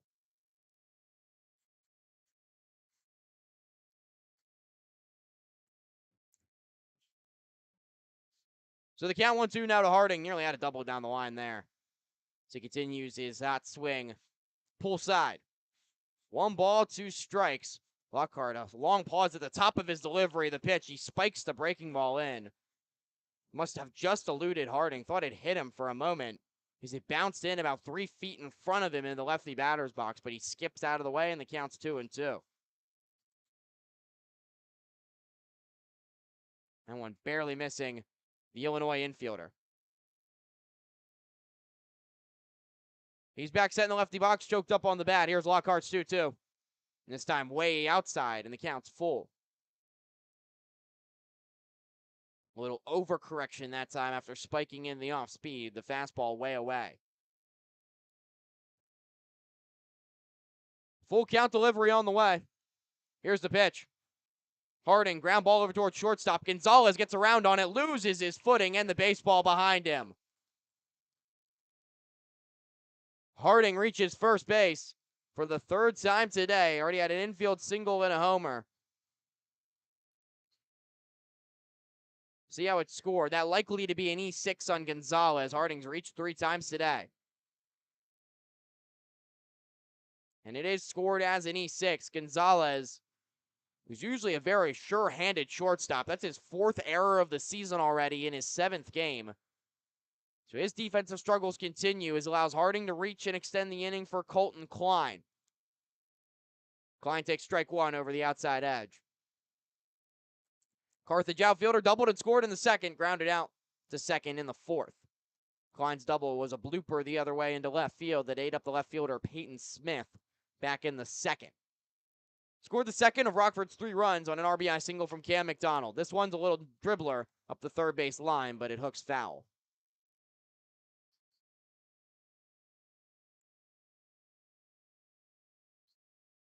Quickly, no balls and 2 strikes to Klein.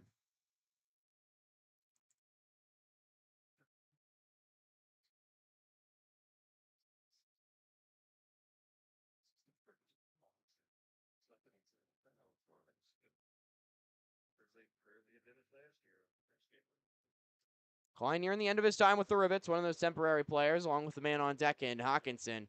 Give him one last go around here in the series with the Mallards. No balls, 2 strikes. Harding leading off first. We'll see how aggressive he is. He's staying put. The 0-2 pitch is swung on and missed. Klein goes down on strikes, and Gage Lockhart strikes out the side around a Mallards error in the 6th. No runs, no hits. 1 error, 1 man left on base. 3-0 Rivets. So we head to the bottom half here on the Rivets Baseball Network.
Bottom of the sixth from Warner Park.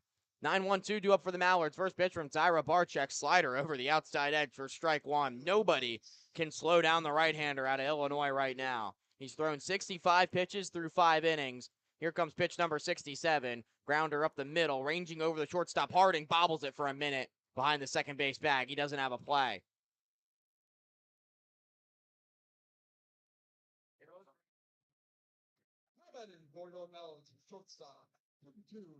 Tough play for Harding. The leadoff man in Mabry reaches. That's the first time the leadoff man has reached for the Mallards in this game. It turns over the lineup.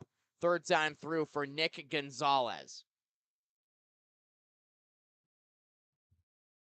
This is not necessarily do or die time for the Mallards, but it kind of feels like a big inning in the grand scheme of this game. Just trailing by 3. Gonzalez lines one over the head of Rabarczyk into center field for a base hit. Knocked his cap off his head.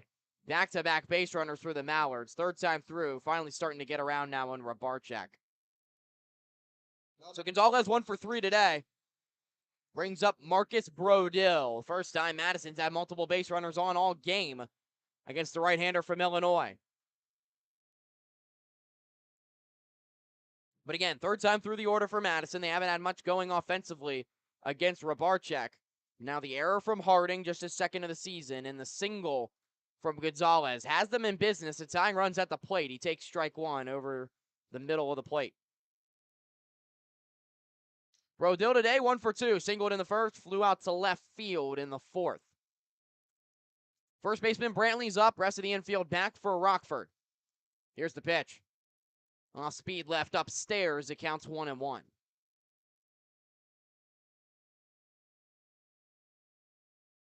Brodil's bat has come to life in this series. 1 for his last 23, but so far 3 for 7 in this series against Rockford. Wiggles the bat on his left shoulder. Righty Rabarczyk comes set. Here's the pitch. Gulped out into right field. McDonald going back towards the video board. Leaps into the air on the edge of the warning track and makes the catch. Runner will tag from second in advance in Mabry. It's a loud first out of the sixth as Brodil is retired. Gonzalez stays on first. They're at the corners with 1 out for Madison. Brodil put a charge into that baseball. There's a big video board out in right center field that scales the wall. McDonald was backing up towards that video board, leapt into the air, made the over-the-shoulder grab for the first out. But the tying run still at the plate, and it's the man with the third most home runs in the Northwoods League, Josh Caron. 5 of them on the season. He's 0 for 2 today with a double play ball and a pop out to right field. First pitch, Rabarczyk over the outside edge with a slider for strike one.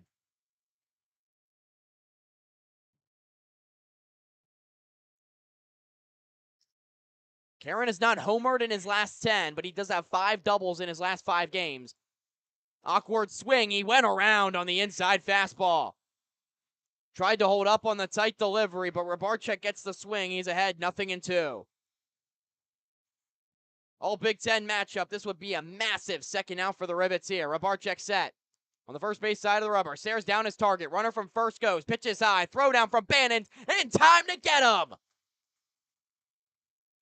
Gonzalez went first movement, but a seed of a throw from Brandon Bannon, the 4th runner he's thrown out in the last 2 games. Gonzalez caught stealing, 2 down in the 6th, and the runner in third at Mabry stays put. 1-2 to Caron. Still nobody on the board for Madison. And now a chance for Rabarczyk to wiggle out of the jam without any damage. 1-2 pitch. Breaking ball inside. Boy, Brandon Bannon has put on a defensive clinic these last 2 games. The game he called and caught for Ross Thompson, and now with Tyra Barczyk tonight. Just 1 run across with Bannon behind the dish for Rockford starters the last 2 games, and it'll stay that way. Breaking ball over the inner thirds, a called strike 3. Caron down looking. It's the 3rd strikeout for Rabarczyk through 6 scoreless here in Madison. No runs on a hit. There was an error. 1 man left out on third. 3-0 Rivets. We head to the 7th after this here on the Rivets Baseball Network.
Top of the 7th from the Duck Pond, 3-0 Rivets lead the Mallards. They'll send 9-1-2 to the dish, scheduled to hit against Gage Lockhart, his second inning of relief for the Mallards.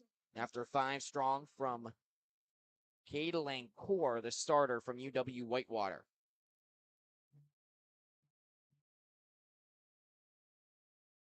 Lockhart, the righty, operates on the third base side of the rubber, out of the windup. First pitch to Johannes Hawkinson is inside for ball 1. Hawkinson's 0 for 2 today, struck out and grounded out to second base out of the 9-hole for the Rivets. Next pitch, fastball, inside edge, catches the black for strike 1.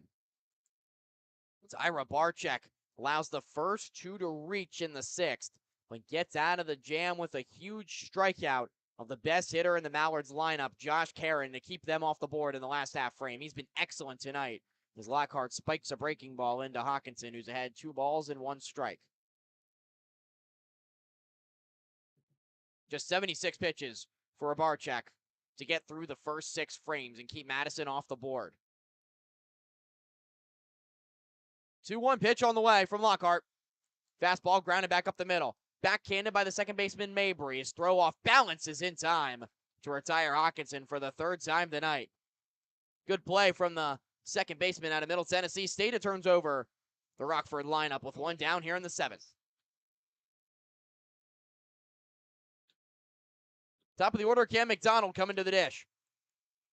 He's had one of 2 big hits for Rockford tonight. A 2 RBI single in the second. Cam's 1 for 3. Batting from the right side. Here's the pitch. Fastball over the shoe tops. And the count's 1-0. It's been all about the Illinois products tonight. McDonald, 2 RBI single. Harding, the solo home run. And, of course, Barczyk on the mound with the 6 shutout innings. Next pitch is a fastball over the letters to even the count to McDonald. Now 14 RBIs for Cam. Ties him with Brody Harding, who has the RBI tonight on the solo homer for 3rd most on the Rivets. Very good breaking ball from Lockhart. It's over the inside edge. The count goes to 1-2. He has quick snap on that slider. Features this as primary off speed. And the righty out of Brown. Kicks and deals. Lost the spin on the breaking ball there in a 1-2 count. It bounces in on McDonald, who takes. Count goes even at 2 balls and 2 strikes.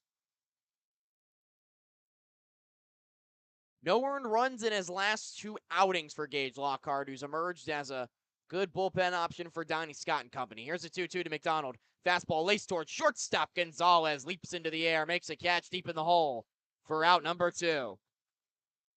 McDonald hit it hard, but it was straight at the USF product. And there's 2 down in the 7th with nobody on.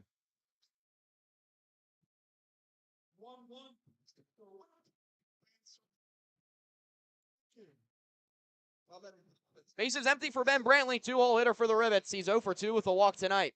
Trying to extend the inning here in the 7th against Gage Lockhart. First pitch off the outside edge. Brantley about as hard pressed as you can be to not have a hit in this series yet. He had hits in 5 straight starts before his start last night where he went 0 for 4. He squared up 2 lineouts to the first baseman Rivera, who had to make 2 diving stops over at first base in order to rob Brantley of extra base hits potentially. He's squaring up baseball still.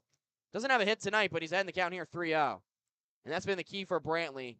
Persistence at getting on base. 507 OBP coming into tonight. Already has 1 walk, and now he's ahead in the count 3-0. Stays extremely disciplined at the dish. Casts his arms out high, about ear height from his body as he takes ball 4 high. A 4-pitch walk from Lockhart. First free pass from the righty on the bump out of Brown. Brantley aboard with 2 outs in the 7th.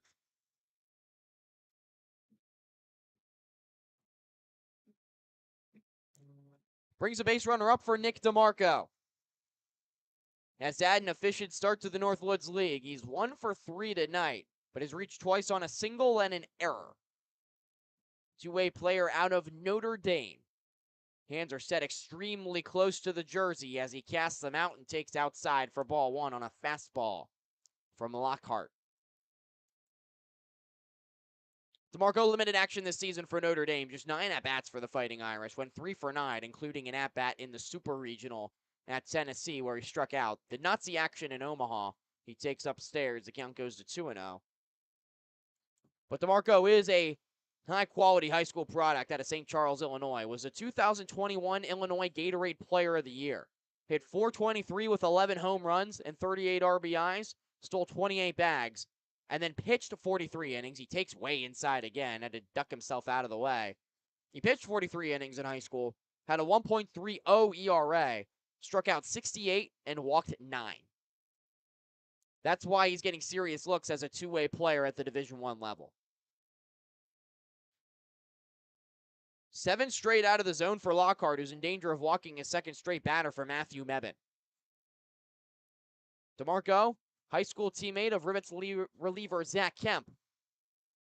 Back into the righty box, 3-0, green light. He swings and pops one up towards right. Shaw coasting in towards the line. He'll make the catch off his left shoulder along the Rivets bullpen, and the side is retired. 2-out walk does no damage to Rockford. No runs, no hits, no errors. 1 man left on base. So 3-0 Rivets. And we'll stretch at the Duck Pond and be right back with you on the Rivets Baseball Network.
Seventh inning stretch has concluded at the Duck Pond, bottom of the 7th. Still 3-0 Rivets. Tyra Barczyk still cruising on the mound.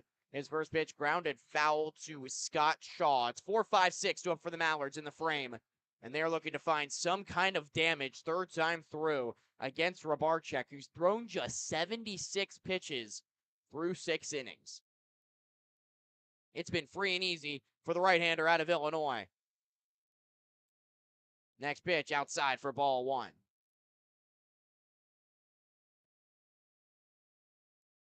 Barczyk's longest outing in the Northwoods League so far this season has been 7 frames. If the Mallards can work out some deep at-bats, it can get him out of the game here potentially after 7. There are some arms up and getting loose in the Rockford pen, but Barczyk show no signs of fatigue right now. Game the Rivets need, 3 games back at Kalamazoo in the Great Lakes East. They are currently in front 3-0 thanks to their Big Ten products here in Madison. Shaw today 1 for 2, 1 of 3 Mallards hits. He swings and misses. He's down on the count. 1 ball and 2 strikes. Just 3 strikeouts so far for Rabarczyk. Got a big one as he got Josh Karen looking to end the 6th inning. Straining JT Mabry over at third base. Righty on the mound, lefty in the box. Here's the 1-2 pitch. Fastball up and away, counts even.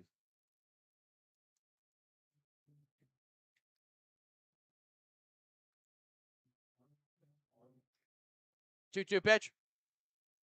Swung on and lined foul just to the right of third base coach and Mallards manager Donnie Scott. He dodges out of the way and the count stays at 2-2. Shaw, redshirt sophomore at Ryder, where this season he hit .278 for the Broncos, 2 home runs, 13 RBIs. Also very accomplished in the high school ranks over in Cherry Hill, New Jersey. 2-2 is swung on, popped up. Easily playable for the third baseman, DeMarco, into foul territory behind the bag. He makes a catch for the first out of the seventh. Little half swing from Shaw. Did not look confident at all. And it's an easy first out for the Rivets here in the seventh.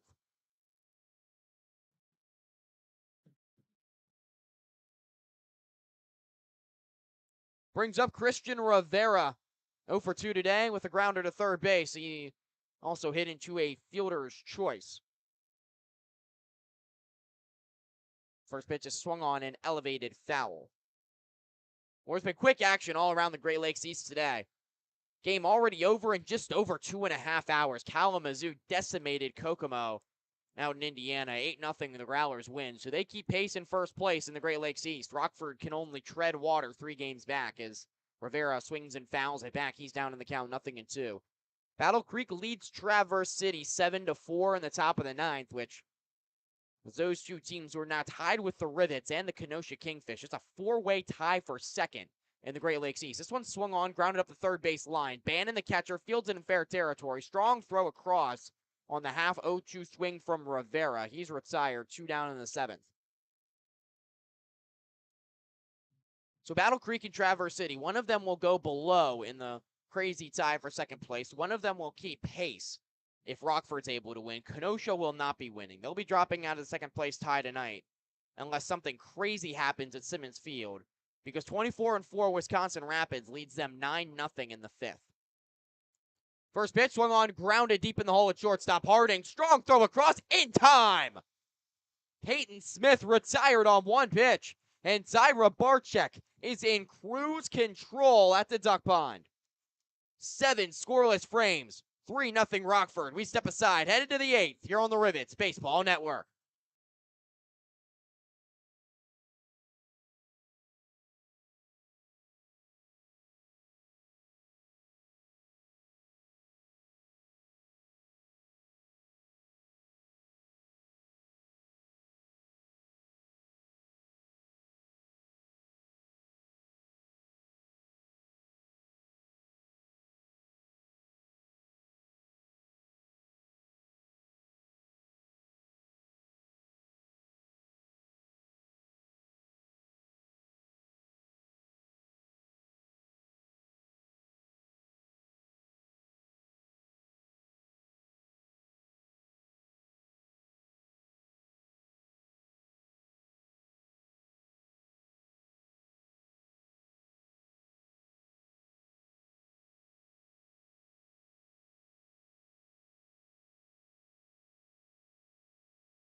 Gage Lockhart out of the game for the Mallards as we head to the top of the 8th inning. Third Madison pitcher of the night on the mound, and it's Thomas Ellison, the right-hander, 6'4", 200 pounds from UConn. Freshman season for the Huskies in 2022. Pitched 12 2/3, 7 earned runs so far in the Northwoods League, an ERA just under 5. First pitch to Matthew Mebane is cranked deep to right field. Back is Shaw at the wall, and it is gone. Opposite field blast for Matthew Mebane. 6th long ball of the season. Rockford leads 4-0. First pitch ambush for the South Georgia State College product, with plenty of friends and family in attendance cheering him on behind the Rivets dugout. 0 for 3 day turns on its head in mere seconds. Mebane now second in the Northwoods League with 6 bombs. And Rockford's up 4-0.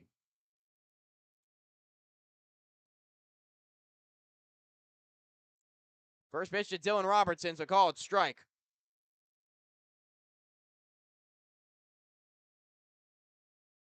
So the righty Ellison greeted with a big blast over the video board. This next one's grounded off his glove from Robertson. He has to recover quickly. He underhands it from just off to the left side of the mound, and it beats Robertson to the bag.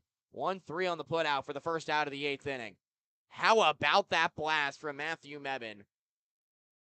The field level video board probably goes up about 12 to 15 feet here at Warner Park, and there's some seating, a bar area out there that's 2 rows deep. Mebane hit it over about that 12 to 15 foot wall in right center field. An absolute no doubter of an opposite field shot. Mebane's 6th home run of the season. It's his 5th away from Rivets Stadium. First pitch is a ball to Brandon Bannon. 1-0, check swing. He did not go around. Held up on the breaking ball, snapped by Ellison, and the count's 2-0.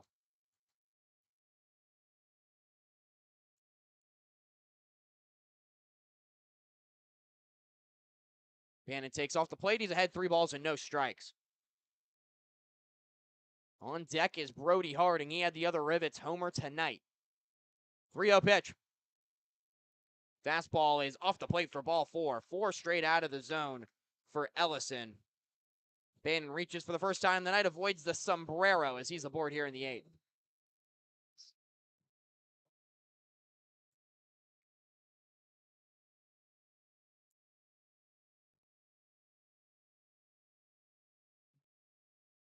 One out base runner for the Rivets. They've added on 1 here in the frame on the solo home run from Matthew Mebane.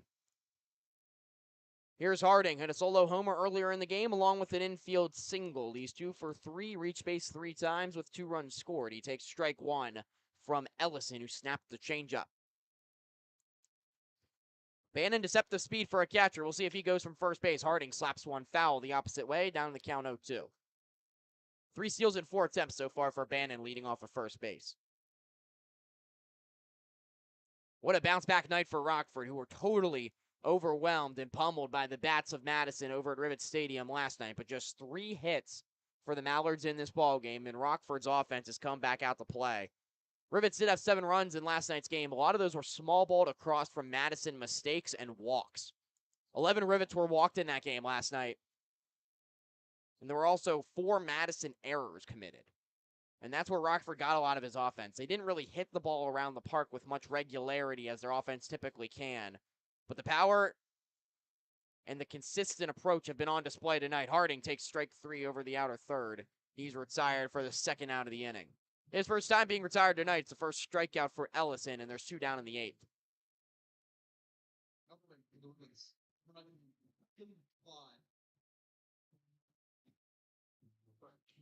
Here's Colton Klein, 1 for 3 today with a double and a run scored.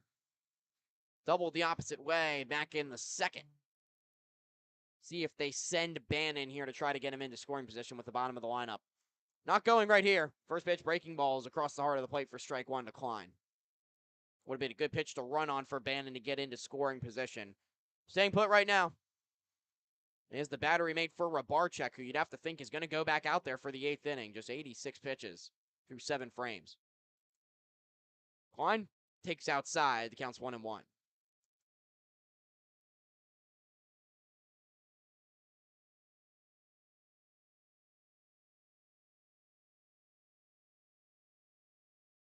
Klein swings and sends the ball foul. Count stays at 1-2.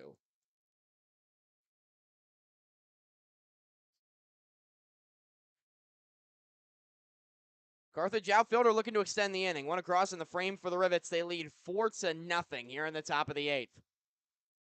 Ellison looking to emerge unscathed after the homer. Bluff steal from Bannon. Next pitch is hit on the ground towards third base. Out of the reach of the third baseman. And a long throw on the run from Gonzalez.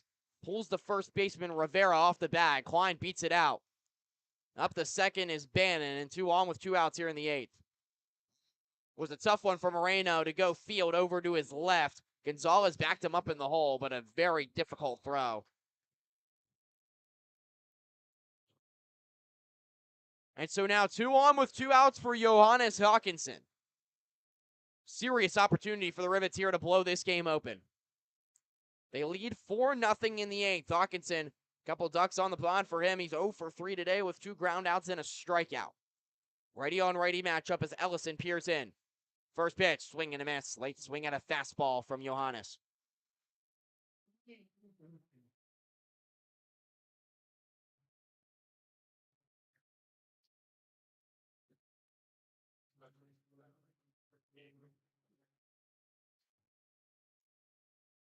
No balls, 1 strike. Breaking ball is just low. Count goes to 1-1.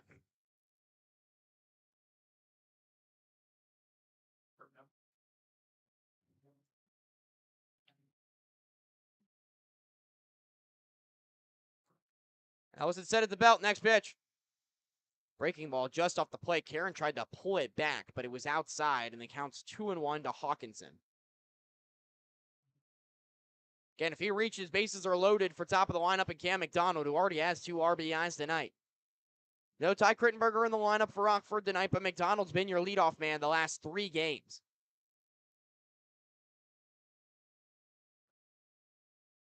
4-0 Rivets here in the 8th. Ellison dangles down the right arm, stooped over on the mound. Now comes set at the belt. Here's a 2-1 pitch. This time the breaking ball finds the outside edge, and Hawkinson's in a 2-2 count.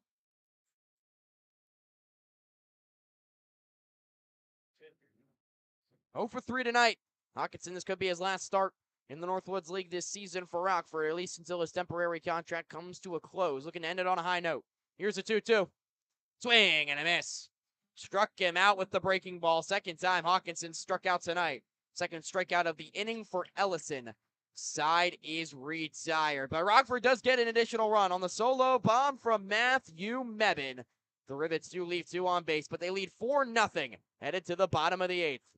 Here on the Rockford Rivets Baseball Network.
After 7 incredible innings of baseball, Tyra Barczyk's day has come to a close. 86 pitches for the Illinois right-hander. He makes way to the Rivets bullpen here in the 8th. Aaron Mashulam set to come on to try to bridge Rockford to victory tonight. He'll face the bottom third of the Mallards order, Elias Stevens, the DH, the first hitter that Mashulam will face tonight. He's been good out of the Rivets bullpen in recent games, but his first pitch goes behind Stevens. scary sight with the fastball with arm side run. It's behind Stevens for ball one, who's 0 for 1 today with a strikeout and a walk. Not a good start from Meshulam, who's looking to settle things in. Was really good on Saturday against Traverse City. No runs charged to his tab in over 2 innings of relief. His ERA has ducked underneath 5 on the season. Next pitch from the Emory right-hander was inside to Stevens. Ducks out of the way for ball two. This is the last thing you need right here if you're Rockford. Pitching coach Tyler Fletcher is already on his way out to the bullpen. Bringing in a reliever in place of Rabarchik, who was locked in, not throwing strikes. But this next pitch is a jam shot. Out the shortstop, Harding fields quickly and throws, even with the bag, across the first for out number 1. And in a 4-run game, Meshulam missed very badly with his first 2 pitches. Surprised to see Stevens swinging there. He gets jammed on a pitch that would have been inside for ball 3, and instead it's the first out of the 8th inning. Maybe a gift given there to Meshulam, but he'll surely take it. Estevan Moreno comes into the dish. High school products hitting the back with the first pitch he sees. Meshulam's been wildly out of the zone with his first 4 deliveries. He's walking back out to retrieve the baseball as Moreno head down to first base. First hit batter of the night for the Rivets. Meshulam's got to rein it in quickly here.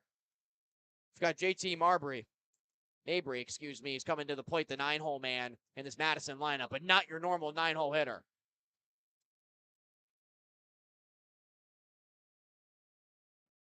Mabry tonight was the other Mallard that was hit by a pitch. He's reached base on 2 occasions, also reached via a Harding error in the 6th. First pitch from Meshulam's inside, nearly hit him. And now this crowd at Madison getting a little irritated with Meshulam being out of the zone. He hasn't really thrown a strike yet. The only pitch he's thrown was one swung out from Stevens that was probably inside. That was grounded out for the first out of the inning. Next pitch inside, throwback down to first, not in time. Diving back safely is Moreno on the back pick from Bannon. 2-0 to Mabry. Wonder how long the leash is here on Meshulam. He got the top of the lineup coming to the dish, and he has not found the strike zone yet with much confidence. Fans starting to get back into it here at the Duck Pond. 2-0 pitch. Broken bat, blooper to second. DeMarco makes a catch on the fly. He's going to throw to first and double off the runner. Base running blunder from the Mallards. Aaron Meshulam didn't throw a strike in the 8th inning, but he gets out of it unscathed. Madison expands the zone twice in a hitter's count. It's a ground out and a double play ball to the third baseman DeMarco. 5-3 on the double play ball ends it, and the sides retired in order in the 8th. Rockford benefactor, they'll head to the 9th with a 4-0 lead here on the Rivets Baseball Network.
Reach the ninth inning here at the Duck Pond. Rockford will send the top of its lineup to the dish. Last chance for the Rivets to add on to their 4-0 lead. Stephen Lacey is the fourth Madison Mallard to pitch tonight here at the Duck Pond. Lacey on the season, 1.98 ERA through 13 2/3, has only given up 3 earned runs on 4 hits, 5 walks, 22 strikeouts. Also has 3 saves to his name. Someone normally used as a closer for Madison. Get to work against top of the lineup here. Rears back with a big over-the-top delivery as his fastball is tight to Cam McDonald for ball 1. McDonald tonight, he's 1 for 4, is it. One of the biggest for Rockford, though. 2 RBI single in the second. He fouls the ball straight back to make the count 1-1. Lacey features a plus fastball, the redshirt junior from Delta State University. You'll see him rear his right arm back, parallel to the rest of his body, and then fire almost like a catapult over the top. He straddled off to the third base side. McDonald gets a hold of one deep to right center field. Shaw backing up on the edge of the track will make the catch for out number 1. Good opposite field drive from Cam McDonald. Talking to him today in batting practice, says he feels a lot more comfortable at the dish when he's using the other side of the field. We've seen him use it now in this 5-game hitting streak, but that time Shaw had it measured up for out number 1. New Rivet arm getting loose in the bullpen right now. It's Aaron Husson, just arrived today from Central Michigan. We'll see if he's called into action in the 9th to get Rockford over the line. Rivets lead 4-0. Ben Brantley, your batter. Brantley's 0 for 2 with 2 walks today. He takes outside for ball 1. Aaron Meshulam gets out of the last half inning after some scary baseball. Hits a batter, throws behind another, probably doesn't throw a strike in the frame. Brantley lines one, and it's straight at Christian Rivera. That is the 3rd time this series that play has happened. Still no hits in the series for Brantley, but he's hit 3 line drives straight at the Madison first baseman. He frustratedly walks back to the dugout. 2 down here in the 9th.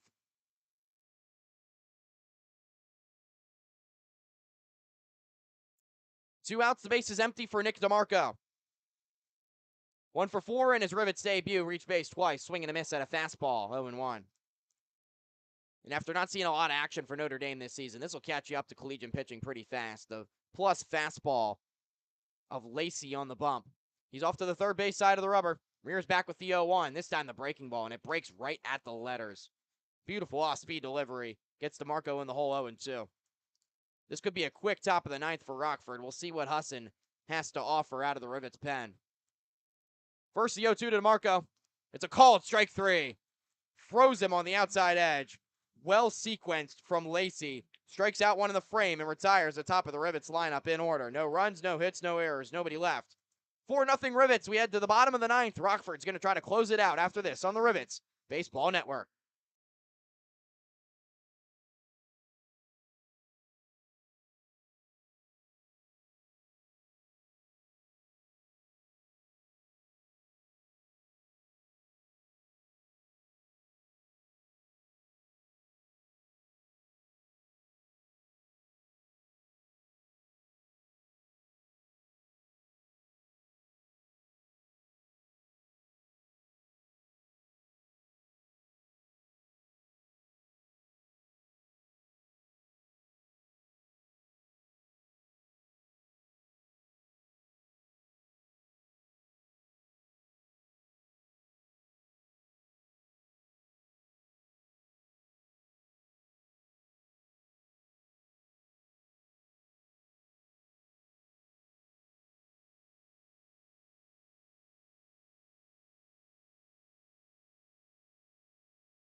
It's a Rivet debut for the righty out of Central Michigan. Aaron Husson is on to close the game out for Rockford. Not a safe situation. The Rivets lead 4-0, headed to the ninth. It's the top three hitters in this Madison lineup set to come to the dish. Gonzalez, Brodil, and Karen to face the tall, lanky right-hander out of Central Michigan. Husson is a returning Northwoods League player.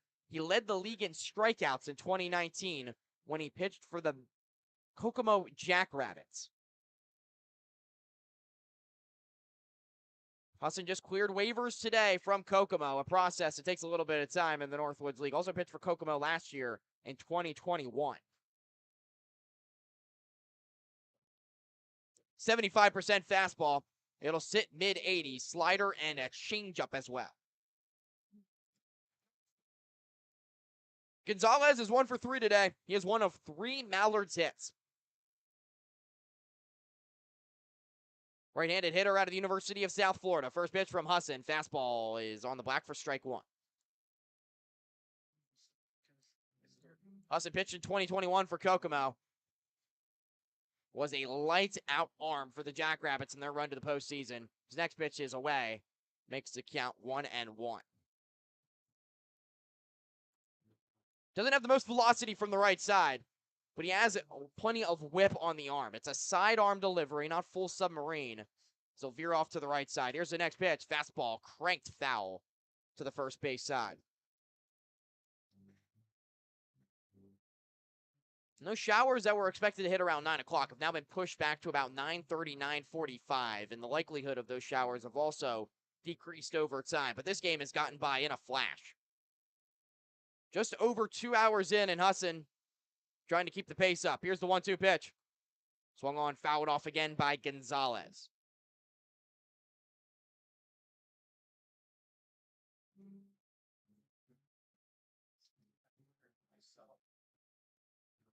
Gonzalez is 6 for his last 17, heating up after his collegiate season in South Florida, where he had a breakout offensive season at 302 for the Bulls. Next pitch from Husson, the slider breaks away. Bannon down to a knee to snag it on the short hop. Counts 2 balls and 2 strikes to Gonzalez. Leadoff man in the bottom of the ninth for the Mallards. 2-2 pitch. Inside. And it hit Gonzalez. Husson lost the grip on the fastball, so the leadoff man aboard for Madison.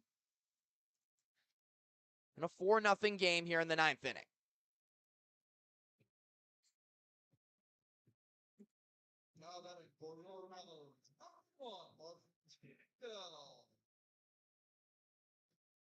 Marcus Brodil comes to the dish.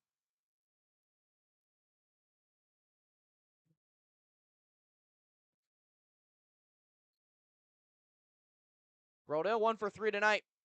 He's 3 for 8 in the series. Infield a double play depth for Rockford. Third baseman DeMarco creeping in towards the cutout at third off the bag. First pitch is outside for ball 1 to Brodil. Again, Madison trying to battle back from behind. Trailing 4-0. Got their leadoff man aboard for the second straight inning against the Rivets bullpen. Husson set at the belt. Kicks and deals a sidearm delivery. This pitch is lined up the middle. It gets down on a couple hops in front of Hawkinson for a base hit. Back-to-back base runners for the Mallards here in the 9th. 4th hit of the game for Madison. The tying runs in the on-deck circle, but this game can turn quickly with Josh Karen coming to the plate.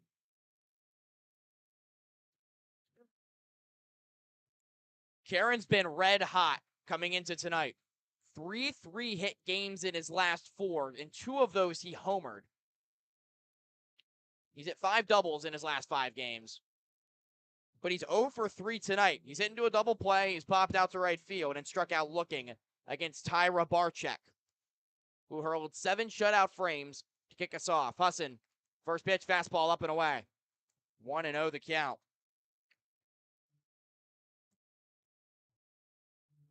There is another arm getting loose in the Rockford pen. Should Husson's control issues continue. Pitching coach Tyler Fletcher is out for a mound visit.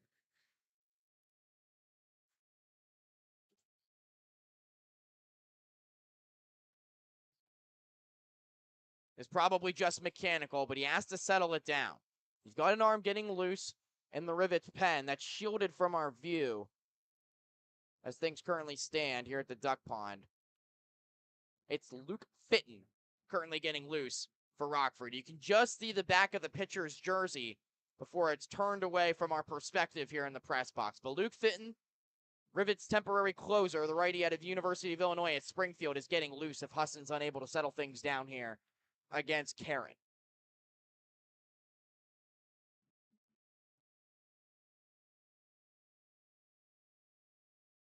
So Fletcher back into the Rivets dugout on the first base side. Husson set to go on the mound. Bannon back into his crouch behind the dish. It's 1-0 to Josh Karen. First to have reached for the Mallards here in the ninth. Rivets lead at 4-0. Husson set at the letters. Looks back the runner at second, not being held on. The pitch, fastball way outside. It kicks away from the catcher Bannon, as both runners advance 90 feet on the wild pitch.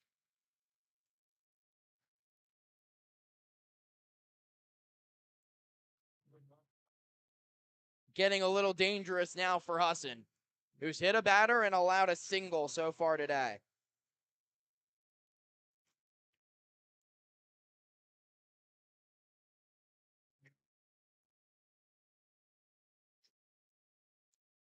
Karen still looking for his first hit of the ball game. Zen hitters count at 2-0. Husson deals, fastball way outside. Really struggling to find the grip and his mechanics on that sidearm delivery. Karen's a pitch away from walking and bringing the tying run to the plate.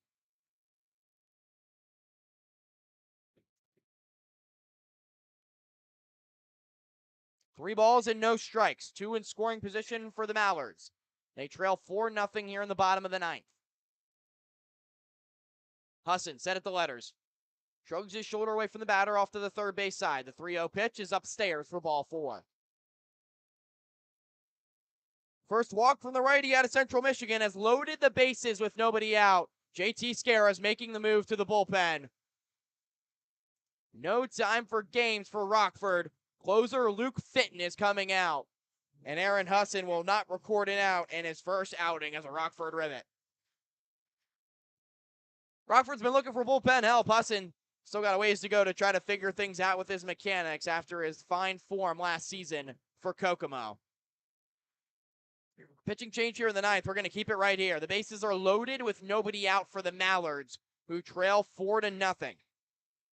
Scott Shaw, your scheduled hitter. Luke Fitton currently getting warmed up for Rockford.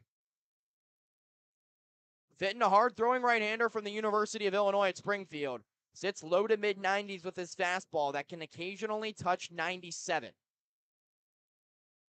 Also has a plus curveball and changeup.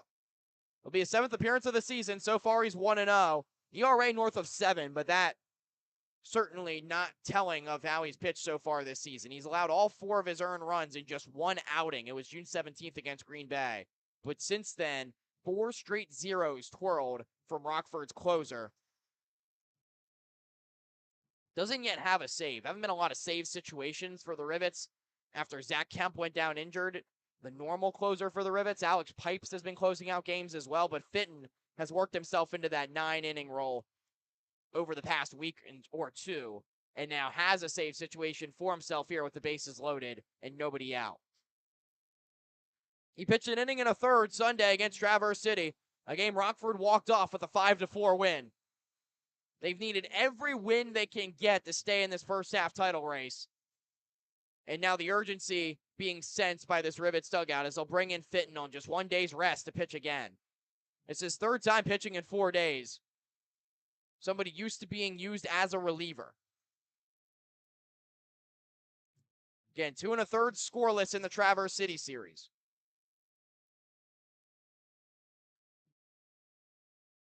Scott Shaw today's 1 for 3.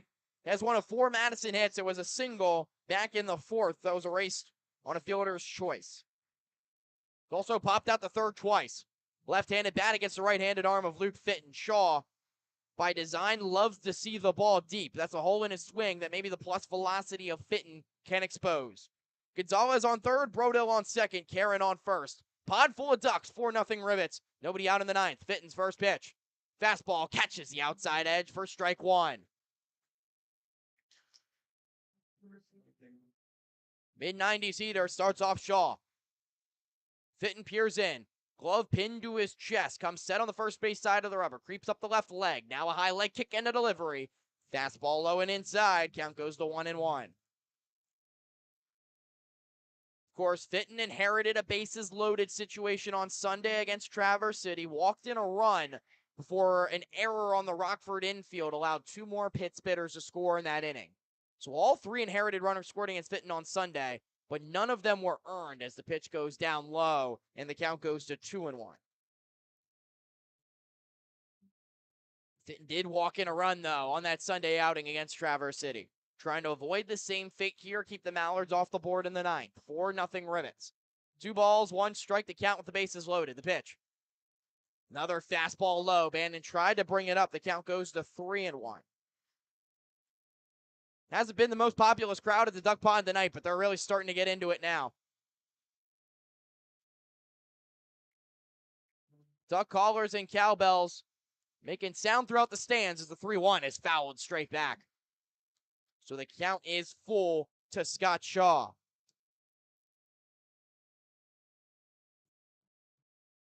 Shaw represents a tying run in the box. 2 home runs this season for Ryder, just 6 doubles. No long balls yet in the Northwoods League, but a short porch out and right. Down at the duck blind. We've already seen Brody Harding go deep there tonight. Fit and set. He'll deliver the 3-2. Fastball hit on the ground, left side. To the shortstop Harding. On to second for 1, but Robertson can't corral the baseball.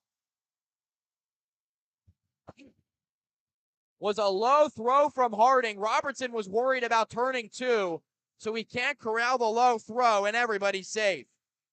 Gonzalez scores. It's 4-1. Still nobody out in the ninth. And this Rockford infield that's been oh so good at turning double plays here later on in the season botches that one, and the door has been opened for the Mallards here in the ninth. Pond still full of ducks. Christian Rivera, who's already homered in the series, comes to the plate. An opposite field, 2-run shot last night. A homer here wins him the game. First pitch, fastball outside, 1-0. Tough situation for Fitton to come across, but he has to find a way to wiggle out of it. 1-0. Fastball swung on, popped up. McDonald racing over for right field towards the Rivets bullpen. It'll reach the seats behind him. Out of play on the first base side. The count's 1-1 to Rivera.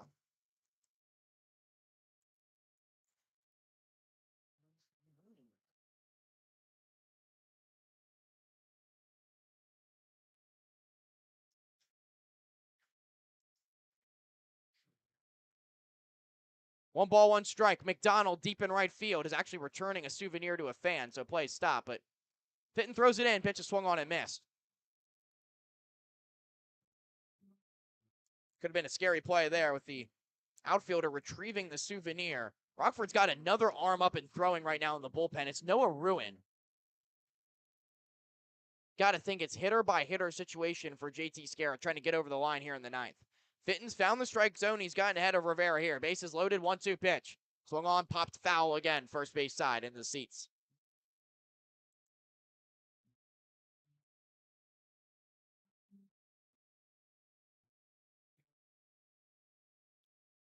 Ruin's still warming up. See how many hitters Fitton has in him. Again, this is his 3rd day of work in the last 4. 1 ball, 2 strikes to count. Nobody out in the ninth. Bases loaded. 4-1 Rivets lead. Fitton set at the belt. Kicks and deals the next 1-2. Called strike 3. Fastball at the knees on the outside edge. Freezes Rivera. Huge first out in the ninth.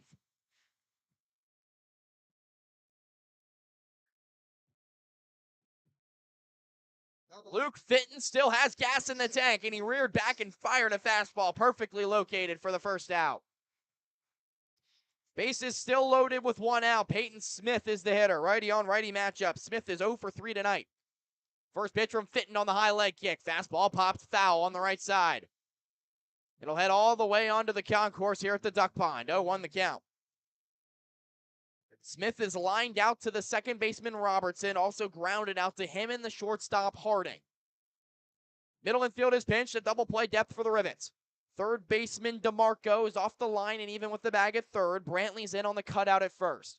Fitton set, kick steals. Fastball off the outside edge of the plate. Bannon tried to bring it back and frame it. Couldn't get the signature from home plate umpire Adam Morgan. It's a 1-1 count. Really good frame on that two-strike delivery to Rivera, but couldn't find the cell there. 1-1 pitch. This time he does find the outside edge. Bannon has done a tremendous job at framing pitches on the outer third. He's stolen a couple of close ones in this inning, and now a 1-2 count to Smith. Bases still loaded. 1 out in the ninth. 4-run. Rivets lead the Mallards. Rockford looking to even the 4-game set. Fitton set at the belt. Here's the 1-2. Fastball pops foul into the seats.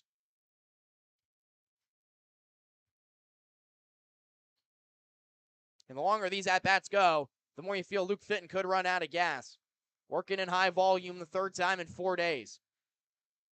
Noah Ruin looks ready to go in the Rivets bullpen should he be called upon. Got Elias Stevens on deck. But all eyes on Smith right here, who represents the winning run. Plenty of pop in his bat with 2 home runs this season. 1-2 from Fitton. And breaking ball hit him. Fitton tried to snap the slider. It went behind Smith and hit him in the back. A 1-2 miss that you cannot afford as a run comes home to score, and it's 4-2 with 1 out in the ninth. And now a base hit ties the game for the Mallards. He's the 4th Rivets pitcher to hit a batter tonight.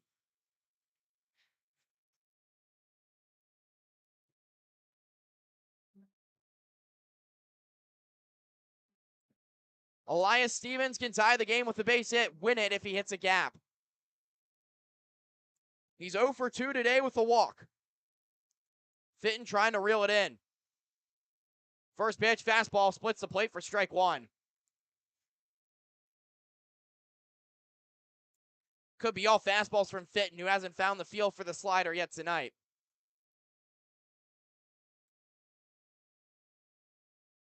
Oh, 1 pitch.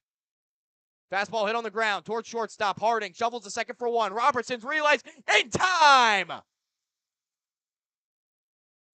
6-4-3 double play. Rivets win it. Bases loaded jam, but they wiggle their way out of it as Luke Fitton bears down. And Rockford's 3rd double play of the night gets him out of a jam in the ninth. 4-2, Rivets win it on the road in Madison. 7 shutout from Tyra Barczyk.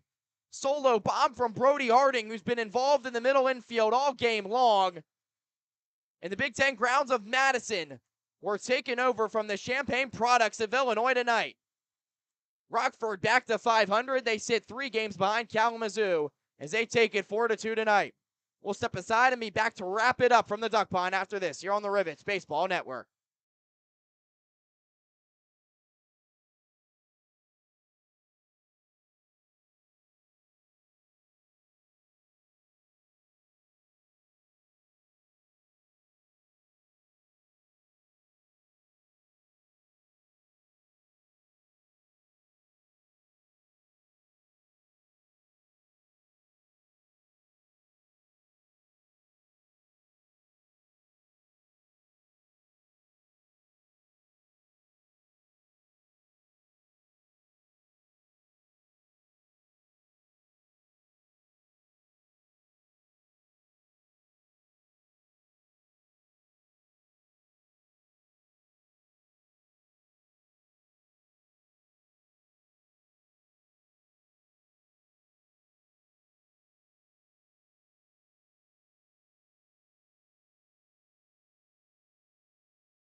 Back at the Duck Pond to tie a bow on this one. Rockford wins it 4-2.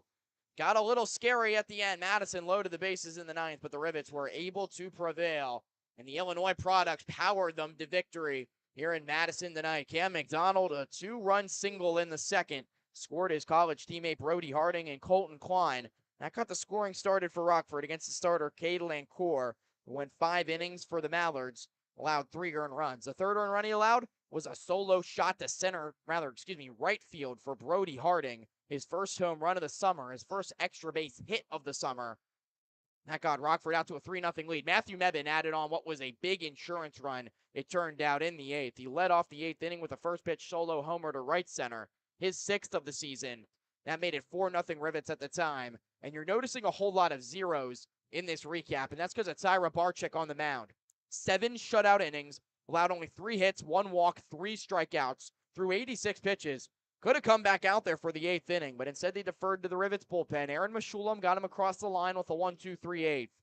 Aaron Husson came out, struggled in his first outing of the summer, loaded the bases. Luke Fitton came in and struggled a little bit with his command as well. Hit by pitch and a walk forced runs across for Madison in the frame, but it was all about the defense for the Rockford Rivets. 3 double plays turned in this one, 2 of them for Rabarczyk, and another one to close out the game. 6-4-3, Harding, Robertson, Brantley. That ended this one and got Fitton across the line, and the Rivets back to 500 on the season. They sit 3 games back at Kalamazoo with 6 to play in the first half. Gonna be tough for Rockford to close that gap, but they will try to be persistent and continue to back down. They face the Mallards tomorrow at the Duck Pond here at 6:35. You can join us for that one right here on the Rockford Rivets Baseball Network. Once again, our finals: Rockford 4 runs on 7 hits, 2 errors. They left 8 on base. Madison 2 runs on 4 hits with 2 errors. They left 4 on base. Tyra Barczyk gets the win. He moves to 3-1 on the season. Cade Lancour gets the loss. He falls to 1-2. Luke Fitton gets his first save of the campaign in a game that took just 2 hours and 25 minutes to complete. Rain held off, and we got an instant classic from the Duck Pond. I'm Andre Magaro signing off for now. Once again, your final score: Rivets 4, Mallards 2. Thanks for listening, and have a great